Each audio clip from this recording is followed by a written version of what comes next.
गई है नए हफ्ते की शुरुआत और जी हाँ, पिछला पूरा हफ्ता देखें तो वो इतना अच्छा नहीं रहा है भारतीय बाजारों के लिए। बट ओवर द वीकेंड कहीं ना कहीं कोई बुरी खबर ना आना भी जो है अच्छा साबित हो सकता है और कहीं ना कहीं यही इंडिकेशंस हमें गिफ्ट निफ्टी से भी देखने को मिल रहे हैं।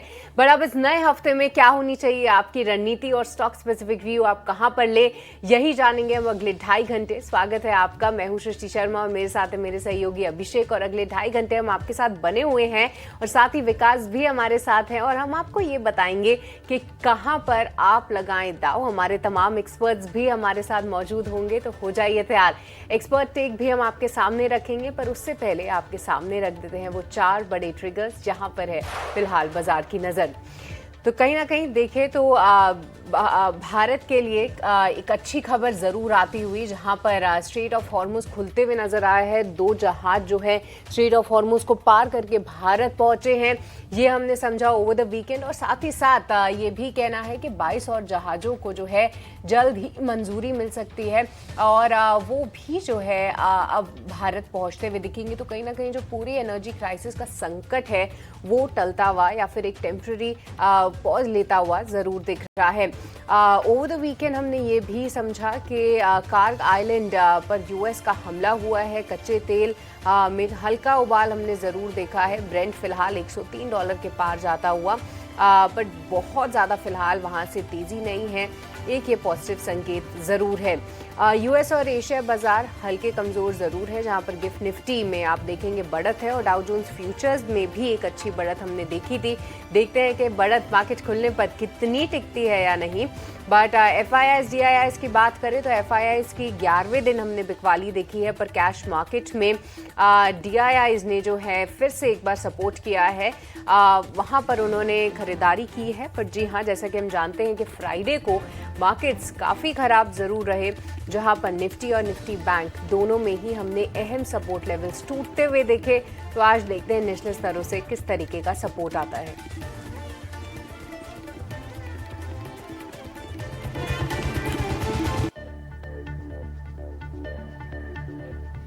तो चलिए, 4 बड़े ट्रिगर्स थे जहां पर रहेगी बाजार की नजर। बट ऐसे में कई सारे स्टॉक्स और सेक्टर्स भी हम समझेंगे आगे। बट उससे पहले आइए समझ लेते हैं कि ग्लोबल बाजारों से क्या कुछ संकेत देखने को मिल रहे हैं और सीधे चलेंगे हमारे सहयोगी अभिषेक के पास। अभिषेक, गुड मॉर्निंग। तो देखिए, ओवर द वीकेंड काफ़ी न्यूज़ फ्लो फिर से रहा। ऐसे में ग्लोबल मार्केट्स का रिएक्शन कैसे देख रहे हैं? क्योंकि फ्राइडे को तो देखिए अभिषेक गिरावट थी, अभी फिलहाल मैं देख पा रही हूँ हल्की तेजी डाउ जोन्स फ्यूचर्स जरूर दिखा रहा है। सृष्टि, गुड मॉर्निंग। देखिए, थोड़ी सी राहत के संकेत भारत के अगर हम परिप्रेक्ष्य में देखें तो ज़रूर है, क्योंकि 2 भारतीय जहाज स्ट्रेट ऑफ हॉर्मुज से निकल गए हैं। उनके नाम है शिवालिक और नंदा देवी, और ये 92,700 टन LPG लेकर निकले हैं। और भारत की जो कूटनीति है वो काम आई है। विदेश मंत्री S जयशंकर का भी स्टेटमेंट आया है कि उनकी बातचीत चल रही थी ईरान के विदेश मंत्री अब्बास अरागची से। और पोर्ट शिपिंग मंत्रालय में विशेष सचिव हैं राजेश सिन्हा ने उन्होंने इस बात की जानकारी दी है और इसकी पुष्टि कर दी है कि भारत को सेफ पैसेज मिल गया है। अब भारतीय जो नौसेना के जहाज हैं उनको एस्कॉर्ट करके भारत ला रहे हैं। तो भारत में जिस तरह से LPG संकट जो गहरा रहा था और हम देख रहे हैं कि लंबी लंबी लाइनें लग रही थी गैस डिपो के बाहर, वो कुछ हद तक जरूर दूर होगी। थोड़ा पैनिक का माहौल भी था कि आगे युद्ध कब तक खींचेगा, भारत के LNG LPG इंपोर्ट का क्या होगा। लेकिन ओवरऑल अगर हम देखें तो अभी भी ऐसी कोई चिंता बहुत दूर नहीं हुई है। आप देखिए, गिफ्ट निफ्टी अभी थोड़ी देर पहले हम देख रहे थे करीब 150 अंक ऊपर था, अब ये तेजी घट के रह गई है 50 अंकों के आसपास की। क्योंकि जो मेन मुद्दा है वो है कि क्या क्रूड को लेकर चिंताएं जारी रहेंगी। आप ये देखिए कि खर्ग आइलैंड को लेकर अमेरिका ने धमकी दी है कि वो वहां पर हमले कर सकते हैं। अब ये ईरान के लिए काफी इंपॉर्टेंट ये द्वीप है। ये ईरान की सीमा से अगर हम देखेंगे तो 26 किलोमीटर दूर है, स्ट्रेट ऑफ हॉर्मुज से तो काफी ज्यादा दूर है। लेकिन वहां से जो ईरान का टोटल ऑयल शिपमेंट होता है जो एक्सपोर्ट के लिए, 90% वहां से आता है। तो उसको अगर मान लीजिए अमेरिका अगर निशाना बनाता है तो निश्चित तौर पर कच्चे तेल की आगे और भड़केगी, और यही चिंता बाजारों को फिलहाल दिखाई दे रही है। इसी के चलते गिफ्ट निफ्टी अपने जो गेन्स है ना उसको पूरा हम देख रहे हैं कि इरोड कर रहा है। तो एस्केलेशन बाजार बिल्कुल नहीं चाहता। बाजार तो चाहता है कि नहीं युद्ध विराम को लेकर स्टेटमेंट आए। हालांकि ट्रंप ने साफ तौर पर कहा है कि ईरान तो बातचीत करना चाह रहा है, लेकिन हम अभी नेगोशिएशंस के लिए तैयार नहीं हैं। वहीं ईरान ने कहा है कि हम अपने टेरिटोरियल वाटर की हम रक्षा करेंगे, और जो हमारे मतलब उन्होंने कहा कि स्ट्रेट ऑफ हॉर्मुज बंद नहीं है, लेकिन जो हमारे दुश्मन देश हैं उनको वहां से हम गुजरने देंगे नहीं। तो ये तनातनी कायम है, और इस तनातनी के चलते हमने देखा कि देखिए पिछले हफ्ते हमने देखा कि शुक्रवार को अमेरिका में गिरावट रही। डाउ जोन्स करीब करीब 125 गिरा है। नैस्डैक की बात करें तो 200 अंकों की गिरावट रही, और दोनों के दोनों इंडेक्स हमने देखा कि दिन के निचले स्तर पर पहुंच गए। हालांकि अगर आप देखेंगे कि शुरुआत जो हुई है फ्यूचर्स वगैरह से जो संकेत आ रहे हैं, डाउ फ्यूचर आपको 150 अंक ऊपर दिखाई देगा। एशिया की बात करें, एशिया से जो संकेत हैं वो थोड़े से मिक्स्ड आपको नजर आएंगे, क्योंकि निकेई करीब करीब 600-650 अंक नीचे है। दिन के निचले स्तर पर आपको कारोबार करता हुआ नजर आएगा। कोस्पी में थोड़ी सी तेजी है। हांगकांग की बात करें तो वहां पर भी आधे % के आसपास के गेंस हैं, और अगर आप चाइना के बाजार को देखेंगे तो वहां पर आधे % के आसपास की नरमी है। इस बीच चीन से कुछ डेटा अच्छे निकल के आए हैं, फैक्ट्री आउटपुट के, कंजम्पशन के डेटा निकल के आए हैं। तो एक जो चिंता जो गहरा रही थी कि क्या ग्लोबल मंदी आएगी, कम से कम मतलब सिर्फ एक देश का आंकड़ा है, लेकिन ये राहत जरूर है। इस बीच ट्रंप ने यह भी कहा है कि उनका चीन का दौरा डिले हो सकता है, और उन्होंने चीन से यह भी कहा है कि स्ट्रेट ऑफ हॉर्मुज में जो ब्लॉकेड है ईरान की तरफ से, उसको खुलवाने में चीन भी अपना एफर्ट करे। लेकिन क्रूड की जो प्राइसेस हैं $100 के ऊपर बने हुए हैं, उसमें कोई राहत के ज़्यादा संकेत नहीं है। इनफैक्ट फिलहाल जो मैं भाव देख रहा हूं ब्रेंट क्रूड के, वो $104 के आसपास के प्राइसेस आपको नजर आएंगे। तो मतलब $100 के ऊपर भारत के लिहाज से देखा जाए तो मतलब ये बहुत ज़्यादा मतलब एक चिंता की बात है, क्योंकि अगर हम हर $10 की बात करें तो हर $10 का इंपैक्ट ये होता है कि लगभग जीडीपी ग्रोथ पर लगभग आधे % के आसपास का इंपैक्ट आता है, और आपके ऑयल इंपोर्ट बिल में तो खैर बहुत ज़्यादा ही बढ़ोतरी होती है। तो ये एक चिंता का विषय ज़रूर है। देखते हैं कि कच्चे तेल के भाव में कमी को लेकर आगे क्या एफर्ट किए जाते हैं। लेकिन संकेत कुल मिला जुला के सृष्टि, मतलब आप देखिए गिफ्ट निफ्टी हमारे देखते देखते सारे के सारे गेंस को रिरूट करके लाल निशान में फिसल गया। तो एक नया हफ्ता शुरुआत हम जरूर कर रहे हैं। भारत के लिए कुछ कुछ पॉजिटिव जरूर हैं कि अगर मान लीजिए ईरान अगर सेफ पैसेज अगर इंश्योर करता है, लेकिन ऐसे देखिए इसकी उम्मीद इसलिए भी कम है क्योंकि अगर सिर्फ भारत के लिए रास्ता खुलता है तो फिर अमेरिका की तनातनी शायद और बढ़ेगी, और वहां पर एस्केलेशन हम और होता हुआ देखें। तो देखना होगा कि आज की सिचुएशंस क्या रहती हैं। लेकिन जो नेगेटिव्स हैं भारतीय बाजार के लिए उसमें कई सारे हैं। एक तो क्रूड में उबाल है, जियोपॉलिटिकल अनसर्टेनिटीज हैं, हम देख रहे हैं कि रुपया लगातार नए नीचे के लेवल छूता जा रहा है, और एफआईएस की बिकवाली भी चल रही है। एफआईएस की बिकवाली लगातार 11वें दिन हमने शुक्रवार को देखी है, उसमें कोई राहत के संकेत निकल के आ नहीं रहे। तो इन सारे के सारे संकेतों को समग्रता में रख के हम कैसे समझें, और रणनीति आज के लिए भारतीय बाजार में क्या होनी चाहिए, इस पर जरा विस्तार से बातचीत कर लेते हैं। हमारे साथ जुड़ गए हैं ईटीना और ईटीना स्वदेश के senior executive editor Sajeet Manghat. Sajeet sir, बहुत शुक्रिया आपका समय देने के लिए। स्वागत है आपका ईटीना और स्वदेश पर। सर, ग्लोबल जो संकेत हैं वो तो फिलहाल के लिए थोड़े से मिक्स्ड हैं, और मिक्स्ड भी हम इसलिए कह रहे हैं क्योंकि डाउ फ्यूचर थोड़े ऊपर हैं। एशियाई बाजारों में हम देख रहे हैं कि कुछ बाजार हांगकांग के, कोरिया के आपको ऊपर नजर आएंगे। लेकिन एफआईएस की चिंता सर लगातार जारी है। 11वें सत्र में उन्होंने बेचा है, डीआईज बाइंग कर रहे हैं। आप सर बताइए कि कैसे देख रहे हैं आप इन आंकड़ों को, और ओवरऑल सेटअप कैसा लग रहा है आपको आज के लिए? देखिए, अगर हम देखें एफआईएस ने कैसे किया, तो फ्राइडे को हम एफआईएस के नंबर्स को देखें तो 10,716 करोड़ का नेट सेलिंग रहा एफआईएस का, और डीआईएस का जो था लगभग 10,000 के करीब नेट बाय था। पर ऑन द होल अगर हम देखें तो नेट सेलिंग ही फिगर जो था वो देखने को मिल रहा है। बट एक इम्पॉर्टेंट चीज़ देखने को ये है कि पिछले 27 तारीख से, फरवरी 27 से जब से ये शुरू हुआ है, हमने ये देखा है कि हमारा मार्केट ने लगभग 36,000 करोड़ का मार्केट कैप खो दिया है इस गिरावट में, इस पूरे वेस्ट एशिया क्राइसिस में। जो कि हम डॉलर टर्म्स में देखें तो लगभग $400 बिलियन का जो मार्केट वैल्यू है वो नीचे आ चुका है पिछले फरवरी 27 से अब तक। उसका इम्पैक्ट आपको एसेट क्वालिटी में देखने को मिल रहा है और आपको सब जगह देखने को मिल रहा है। और एफआईज जो हैं हम जैसे कहते आ रहे हैं कि हमारा मार्केट आज के डेट में भी 18 टाइम्स फॉरवर्ड अर्निंग्स भी चल रहा है। मतलब FY 27 का जो फॉरवर्ड अर्निंग्स है 18 टाइम्स है, वो भी एक हाई वैल्यूएशन है उनके लिए। और अर्निंग्स जो है जो हिट हो रही हैं, जो उम्मीद थी कि 15% अर्निंग्स रहेंगी FY 27 में, अब ये पक्का हो गया है कि वो 10% से नीचे रहेंगी। 5 और 10 के बीच में रहने की उम्मीद है और उसके चलते मार्केट में एक डी रेटिंग देखने को मिलने वाली है और हम देख भी रहे हैं, जो कि बहुत ही पेनफुल है काफ़ी सारे स्टॉक्स के लिए। तो वहाँ पर एक नज़र रखिएगा कि आप अपने पोर्टफोलियो को कैसे संभालते हैं। आपको कन्विक्शन होना चाहिए अपने पोर्टफोलियो को कि ये बढ़ेगा आगे, तभी ये हो पाएगा। अगर आप डे ट्रेडर हैं तो आप अपने इंडिकेटर्स देख लीजिए उस हिसाब से, बट लॉन्ग टर्म इन्वेस्टर्स को अपने पोर्टफोलियो को एक बार चेक करना पड़ेगा, क्योंकि निफ्टी के अर्निंग्स जो हैं अब 10% के ऊपर नहीं रहेंगे 26-27 में।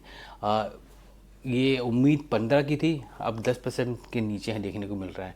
और ये 10-11% का जो गिरावट हुआ है पिछले 2-3 हफ्ते में, उसकी वजह से हमें ये पूरा देखने को मिलेगा कि ये वैल्यूएशन जो है तो वो नीचे की तरफ जाएगी और वो एक तरह से बॉटम रहेगा इस मार्केट का। तो 16-17 टाइम्स जो एक्सपेक्टेशन है मार्केट की वर्ल्ड वैल्यूएशन, वो उसको मिरर करेगी और वो थोड़ा सा पेनफुल रहेगा, क्योंकि हम 16-17 टाइम्स हम बता रहे हैं, तो लगभग 5 से 10% और गिर सकता है market in the medium term अगर ये वेस्ट एशिया क्राइसिस रहा। तो अर्निंग्स तो नीचे है ही, आप FIs बेच भी रहे हैं हाई वैल्यूज में और DIs खरीद भी रहे हैं, बट अर्निंग्स ये अब एक तरह से तय है कि अर्निंग्स बहुत कम होने वाले हैं इस साल हमारे। सर, ये तो बात हो गई ग्लोबल ओवरऑल FIIs के बिकवाली की या फिर DIs की खरीदारी की, लेकिन FNO के संकेतों को अगर रीड करें तो वहां से क्या संकेत मिल रहे हैं आज निफ्टी और बैंक निफ्टी के लिए? क्या स्ट्रेटजी होनी चाहिए? देखिए, कल निफ्टी की एक्सपायरी है और एक जैसे हमने देखा कि फ्राइडे को लोग अपने पोजीशंस को कैरी फॉरवर्ड नहीं करना चाहते थे इस हफ्ते के एक्सपायरी के लिए। तो कुछ पोजीशंस जो हमने देखी हैं कि ऑलरेडी हमने पोजीशंस निफ्टी 50 फ्यूचर्स में अगले अप्रैल के महीने में पोजीशन बिल्ड होने देख लिया है। मतलब 5 से 6 हज़ार करोड़ का पोजीशन ऑलरेडी बिल्ड हो चुका है निफ्टी फ्यूचर्स में अप्रैल में, एक्टिव रहा है वो उस तरह से अगर हम देखें। दूसरा जो पॉइंट ये है कि अगले हफ्ते की जो पोजीशंस हमको देखने को मिल रही है उसमें हम कॉल राइटिंग देख रहे हैं 23,200 में और 23,000 में, और अगर हम पुट राइटिंग देखें तो 30,200 22,800 में पुट राइटिंग देखने को मिल रही है। मतलब मार्केट ये कहने की कोशिश कर रहा है कि 23,000 से नीचे मार्केट जा सकता है और उसके नीचे जो है प्रोटेक्शन लोग ले रहे हैं। हमने काफ़ी पुट राइटर्स को देखा है कि 22,300 22,500 पे भी पोजीशन लेके बैठे हैं, क्योंकि वो पोजीशन वो स्ट्राइक्स अब खुल गए हैं और एक्टिव हो रहे हैं, क्योंकि उम्मीद है कि अगर ये प्रोलॉन्ग रहा तो इम्पैक्ट रहेगा। बट पुट्स जैसे बहुत लिखे जा रहे हैं, प्रोटेक्शन लिखी जा रही है, अपनी डाउनसाइड प्रोटेक्शन काफ़ी लिखी जा रही है, जिसके तहत चलते पुट कॉल रेशियो 1.52 के आसपास है। और अगर हम FIs का हम देखें तो FIs के जो लॉन्ग पोजीशंस हैं वो अब सिर्फ 10% से थोड़े से नीचे हैं, 9.9% हैं। तो FIs के लॉन्ग पोजीशंस भी बहुत कम है इस मार्केट में, शॉर्ट पोजीशंस इंक्रीज़ हो रहे हैं। फ्राइडे में को हमने लगभग 5,000 करोड़ के शॉर्ट पोजीशंस देखे निफ्टी फ्यूचर्स में FIs की तरफ से, जिसके चलते 38,500 करोड़ का ओपन इंटरेस्ट FIs का ही हो गया है। तो सोचिए कि कितना ओपन शॉर्ट पोजीशंस ऐड हुए हैं। तो मार्केट में शॉर्ट्स काफ़ी हैं, मार्केट ब्रेस कर रहा है लोअर बेस के लिए, और अपने जो बड़े बड़े इन्वेस्टर्स हैं या जो पुट राइटर्स हैं वो ये उम्मीद लगा के बैठे हैं कि 22,800 में शायद कुछ प्रोटेक्शन मिले या 22,500 में मिले। तो 23,000 के नीचे का जो है अगले एक हफ्ते का जो अनुमान आज की डेट में है वो ये कहता है कि मार्केट जो है 23,000 के नीचे जाएगा। अगर वो वेस्ट एशिया में कुछ मेजर डेवलपमेंट होती है, सीज़ फायर होता है, सब कुछ होता है, तो ये दूसरा वो डिफरेंट चीज़ है। बट आज की डेट में जो है मार्केट थोड़े से नीचे की तरफ है, और अर्निंग्स जैसे मैंने कहा कि अर्निंग्स नीचे आने वाली हैं FY 27 में, तो उसका इम्पैक्ट जो है आपको मार्केट में भी दिखेगा। ऑलराइट, तो थोड़ी सा और गिरावट रह सकती है अगर कोई पॉजिटिव न्यूज़ फ्लो ना आए सजीद साहब। इसी के साथ क्योंकि ईरान के विदेश मंत्री ने स्ट्रेट ऑफ हॉर्मुज़ को यूएस, इजराइल और उनके सहयोगी देशों के अलावा बाकी देशों के लिए अब खुला रखने का बयान दिया है, लेकिन कच्चे तेल में अभी भी शांति के कोई संकेत नहीं दिख रहे हैं। क्या स्थिति में सुधार नहीं देखने को मिलेगा? आपकी क्या एनालिसिस है? देखिए, लगभग ग्लोब का 20% ऑयल वहाँ से निकलता है। उसमें से सारे कंट्रीज़ में जाता है ऑयल और गैस वहाँ से। अब ये देखिए कि ऑयल और गैस का जो सप्लाई है वो वहाँ से नॉर्मलाइज तरीके से तो नहीं निकलेगा। हम सिर्फ भारत की बात कर रहे हैं या कुछ और चाइना की बात करेंगे मैक्सिमम, जिसके साथ ईरान का थोड़ा सा अच्छा संबंध है, तो ईरान हमको अलाउ करता है और चाइना उनका सबसे बड़ा बायर है क्रूड का, तो वो भी उनको करता है, या फिर पाकिस्तान हुआ उसके हिसाब से। बट हम सब जो ये 3 देश जो हैं ये काफ़ी नहीं है ऑयल सप्लाईज़ को वापस नॉर्मल पे ले जाने के लिए। क्रूड और गैस के जो आउटपुट हैं इन सारे फील्ड से, कुवैत हो गया, कतार हो गया, यूएई हो गया, सऊदी अरब हो गया, ओमान हो गया, ये सारे कंट्रीज़ में ये सारे आउटपुट कम हैं और ये सारे कंट्रीज़ में यूएस प्रेजेंस है, और जिसका मतलब ये है कि यहाँ पर हमेशा रिस्क रहेगा अटैक का ईरान का। तो अगर हम क्रूड लेके भी जाते हैं तो जहाँ से स्ट्रेट ऑफ हॉर्मुज़ से 20 मिलियन बैरल पर डे निकलता है, कितना निकल पाएगा? 5-6 मिलियन बैरल्स पर डे निकल पाएगा। तो क्रूड का सप्लाई तो फिर भी कमी है ग्लोबल में, तो क्रूड प्राइसेस ऊपर ही रहेंगे। हाँ, ईरान ने ये कहा है कि हम दुश्मनी देशों के जहाज़ों को निकलने नहीं देंगे। उन्होंने ये नहीं कहा कि बाकी जहाज़ों को भी निकलने देंगे। उसकी जगह पे वो एक क्विड प्रो को करेंगे। जैसे आप भारत के साथ देख लीजिए कि भारत के साथ जो भारत के 2 या 3 टैंकर सीएनजी टैंकर्स आए हैं, उनको जो सेफ पैसेज दिया गया है, ईरान ने जो दिया है वो इसलिए दिया गया है कि क्योंकि भारत ने भी सेफ पैसेज दिया ईरानियन सेलर्स को ईरान वापस पहुंचने के लिए। तो वो एक डिप्लोमेटिक नेगोशिएशन है जिसके थ्रू हुआ है। आगे ये कैसे अनफोल्ड करता है वो देखने लायक है।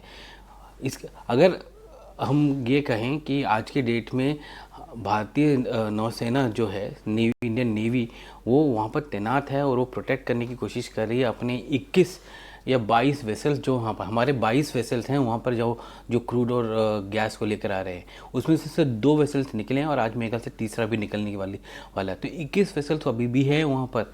वो वेसल्स जब एक बार पूरे निकल जाएंगे तो वापस से जा पाएंगे, और वापस जाने के लिए इंश्योरेंस का अमाउंट इतना ज़्यादा होगा कि कॉस्ट ऑफ क्रूड जो है बहुत रहेगा, और पूरा सप्लाई नहीं, तो सप्लाई तो कम है ही, और वापस सोर्सिंग के लिए वो तो हम अब ये देख के चलिए कि अगले 2 से 3 महीने में अगर हम सारे वेसल्स को निकाल पाते हैं वहाँ से, तो हमको ऑल्टरनेट सोर्सेज से क्रूड लेना पड़ेगा। अब फ्राइडे को फ्राइडे को हम ऑयल मिनिस्टर की जो स्टेटमेंट थे, उन्होंने क्या बोला था? उन्होंने ये बोला कि अभी हम नॉन हॉर्मुज़ क्रूड है वो अभी 70% में पहुंच गया। हम पहले 50% वहाँ से लेते थे, अभी 70 मतलब अभी 30% बचा है वहाँ से आना। हम वो 30% का डेफिसिट पूरा नहीं कर पाए, कहने का मतलब ये है। तो वो 30% हमको कहीं और से निकालना पड़ेगा, तो उसके लिए हमको कुछ टाइम लगेगा, और ये क्रूड का जो प्राइस है वो हमको हाई प्राइस भी लेना पड़ेगा। वो शॉक तो हमको आएगा ही आएगा इस मार्केट में। तो अब अगर हम देखें, अगर हम पूरे इसका इम्पैक्ट हम पूरे मार्केट की तरफ देखें, तो मार्केट में अर्निंग्स कट होंगी सारी कंपनीज़ की, क्योंकि ये हम देख रहे हैं कि अगर कल को रेस्टोर भी होता है तो 2 से 3 महीने लगते हैं वापस नॉर्मलाइजेशन होने में, और ये वॉर आज के डेट में अगले कुछ हफ्तों तक नहीं होने वाला ऐसे लगता है। लोग कह रहे हैं, और ईरान ने कहा, मना किया हुआ है कि हम नहीं करेंगे अब ऐसा जब तक हमारे राइट्स को रिकॉग्नाइज ना किया जाए। तो वो एक है। अर्निंग्स कट होगा, अर्निंग्स कट होने की वजह से ईपीएस का इम्पैक्ट होगा। ईपीएस इम्पैक्ट की वजह से आपके मार्केट की वैल्यूएशन गिरेगी। आज के डेट में आप 18 टाइम्स FY27 है, वो वहाँ से 17 या 16 टाइम्स में आप जाएंगे वहाँ से। तो आप देख लीजिए कि अनदर 10% मार्केट में हिट आने की उम्मीद है। कुछ ब्रोकरेज ने अपना निफ्टी का टारगेट जो है दिसंबर 26। वैलिड पॉइंट सर आपने बिल्कुल रखे हैं, और जो दुविधा है लोगों के मन में कि आखिर आगे क्या होगा, उसको लेकर काफ़ी ज़्यादा क्लैरिटी भी मिल जाएगी। तो ये तो दो हमारे ये ऑयल टैंकर आ रहे हैं, लेकिन आगे क्या, ये एक बड़ा सवाल रहेगा। और इसी के चलते हम देख रहे हैं कि गिफ्ट निफ्टी में कोई बहुत बड़ा कोई पॉजिटिव रिएक्शन नहीं है। एक और बड़ा डेवलपमेंट हुआ है सर, हमने देखा कि सेबी ने आईपीओ नियमों में बदलाव किया है और मिनिमम पब्लिक शेयर होल्डिंग के जो नॉर्म्स हैं उसको काफ़ी ज़्यादा ईज किए हैं, स्पेशली फॉर बिग आईपीओज। आप सर कैसे देख रहे हैं और इन बदलावों का असर कौन से आईपीओज के लिए ज़्यादा होगा? देखिए, ये अच्छा है और सभी ने अपने रिकमेंडेशन दिए थे और फाइनेंस मिनिस्टर ने उसको एक्सेप्ट करके उसको नोटिफाई कर दिया है। इसका मतलब ये है कि कोई बड़े बड़े जो कंपनीज़ हैं, जैसे आपका एनएससी का आईपीओ है या फिर आपका जियो प्लेटफॉर्म्स का आईपीओ है, उसमें अब थोड़ी सी एक कदम आगे बढ़ गए हैं वहाँ से, क्योंकि पहले जो अपने जो एमपीसी नॉर्म थे उसमें ये अलाउड नहीं था, अब ये अलाउड है। अब ये देखिए कि एनएससी में ऑफर फॉर सेल होगा और जियो में भी ऑफर फॉर सेल होगा। 2.5% ऑफर फॉर सेल होगा, उसमें कुछ इन्वेस्टर्स बेचेंगे उसमें, और फिर उनका फ्लोट जो है ग्रेजुअली वो 25% के तक पहुंच जाएगा, क्योंकि एनएससी में तो कोई प्रमोटर है नहीं, तो उसमें फ्लोट सारा पब्लिक ही रहेगा। और जियो में रिलायंस का जो स्टेक है वो 67% के आसपास है, तो 33% जो है वो इन्वेस्टर्स ही हैं जियो में। तो वो इन्वेस्टर्स भी ओवर पीरियड अगले कुछ सालों में वो बेचने शुरू करेंगे और वो फ्लोट पब्लिक के पास आता जाएगा। तो वो एक इम्पॉर्टेंट चीज़ है। ये दो बड़े आईपीओ के लिए अच्छा वो है। और भी उम्मीद करते हैं कि और भी बड़े बड़े आईपीओ जो आए तो उनको ये एंट्री आसानी से मिल जाए, क्योंकि ऑफर फॉर सेल के थ्रू आप बड़े बड़े आईपीओस को लिस्ट कर सकते हैं। आपको 10% या 5% करने की ज़रूरत नहीं पड़ेगी। पर हाँ, इन सबको एमपीसी मिनिमम पब्लिक होल्डिंग जो है शेयर होल्डिंग का जो एमपीएस नॉर्म है उसको मीट करना ज़रूरी है। वो उनके लिए उसके पास 3 से 5 साल का टाइम रहता है और वो कर लेंगे आसानी से। तो ये अच्छा मेजर है। और इससे अगर मार्केट सही रहा तो आपको 2 बड़े आईपीओ दिखेंगे इस साल। अगर मार्केट सही नहीं रहा तो शायद अगले साल तक जाएगा ये आईपीओ। सर, एक और प्राइमरी मार्केट की बात करें, एक और आईपीओ खुला था इनोविजन का, 10 तारीख को खुला था, 12 तारीख लास्ट डेट थी। आईपीओ को कमजोर रिस्पांस मिला और फाइनली जो है वो उन्होंने डेट एक्सटेंड कर दी। अब 17 मार्च उनकी आईपीओ की आखिरी तारीख होगी। इससे आप कैसे रीड करते हैं, इसको लेकर क्या आपका टेक है? देखिए, इनोविजन जो है एक ऐसी कंपनी जो मैन पावर सर्वर अप्लाई करती है टोल रोड्स वगैरह पे, और आपके जो आपके फैसिलिटी मैनेजमेंट हो गए या आपके जो वैल्यू एडेड सर्विस है, आपकी सैलरी प्रोसेसिंग वगैरह के लिए वो पीपल सप्लाई करती है। इस आईपीओ का एक इशू ये है कि इसमें क्यूआईबी पोर्शन जो है अप टू 1% ही है। 1% से ज़्यादा क्यूआईबी इसमें है नहीं। उसका कारण ये है कि ये मार्च में आईपीओ का जो डेडलाइन है मार्च में ख़त्म हो रहा है, और उनके पास कोई चारा नहीं है कि आईपीओ ना करें। तो इसलिए प्राइस उन्होंने उनको करना पड़ा, क्योंकि 0.3% ही सब्सक्रिप्शन हुआ है और हमने जिस तरह से मार्केट में गिरावट देखी और इसमें कुछ ज़्यादा इन्वेस्टर्स आ नहीं रहे हैं। दूसरी बात ये है कि इसमें ये आईपीओ को सिर्फ रिटेल और एचएनआई ही पार करा सकते हैं, क्यूआईबी नहीं करा सकते। और कारण ये है कि क्यूआईबी का पोर्शन जो है 1% पे उन्होंने कैप करके रखा हुआ है, जिसमें म्यूचुअल फंड्स और एफआईज नहीं आ सकते इसके अंदर, और वो आएंगे भी नहीं, क्योंकि इनकी अर्निंग्स का जो ऑडिटेड नंबर है वो सिर्फ फर्स्ट हाफ तक का है। और मार्च मिड में या 16-17 तारीख लास्ट डे है, जिससे पहले उनको आईपीओ ख़त्म करना है, नहीं तो इनको फिर से आईपीओ के लिए सेबी के पास परमिशन के लिए जाना पड़ेगा, विच इज़ नया फाइलिंग होगा, फिर जिसको 3 से 6 महीने और लग सकते हैं।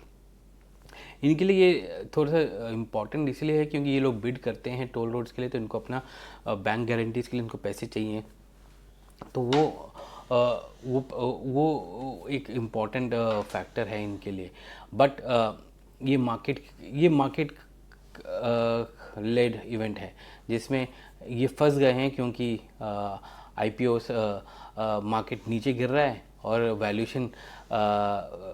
वैल्यूशंस की ऑलमोस्ट थोड़ी सी एक्सपेंसिव देखने को मिलती है। इस वक्त एक्सपेंसिव है इस वैल्यूशन इसकी, और कोई और चारा नहीं था इनके पास एक्सटेंशन का, और एक्सटेंशन करने के लिए आइदर आपको साइज़ कम करना पड़ेगा या प्राइस कम करना पड़ेगा।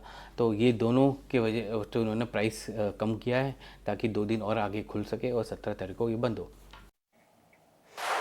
ऑलराइट, बट इसके अलावा सजीद सा आईडीबीआई बैंक के विनिवेश जो है अब वो टलते हुए नजर आ रहा है, ऐसी कुछ खबरें हैं क्योंकि जो बोलियां मिली हैं वो रिजर्व प्राइस के नीचे आई थी।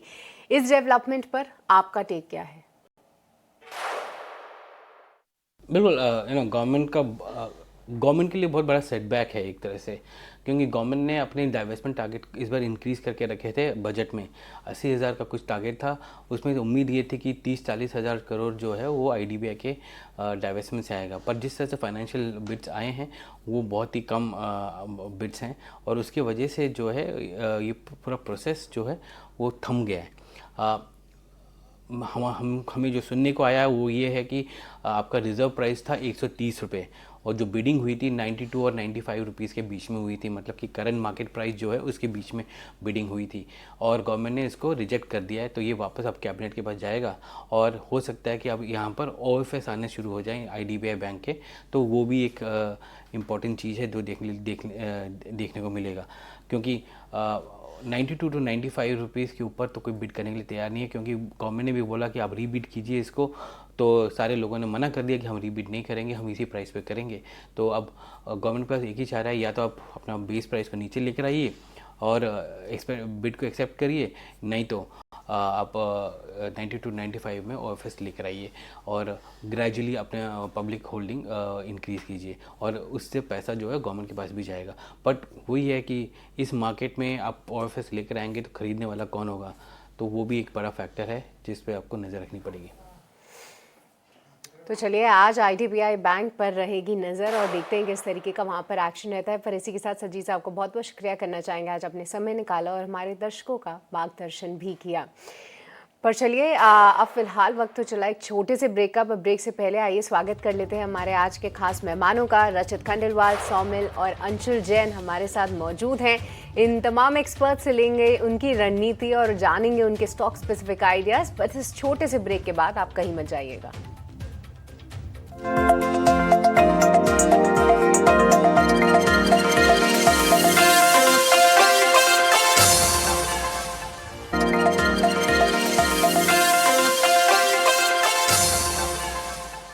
ब्रेक के बाद आपका फिर से स्वागत है पावर ट्रेड में। और चलिए, हमारे एक्सपर्ट्स का पैनल तैयार है और आपके लिए हम इंडेक्स से रणनीति बनाते हैं, उनसे कॉल समझते हैं, और उसके बाद आज खबरों के दम पर कौन से शेयर एक्शन दिखाएंगे उनकी भी बातचीत करेंगे।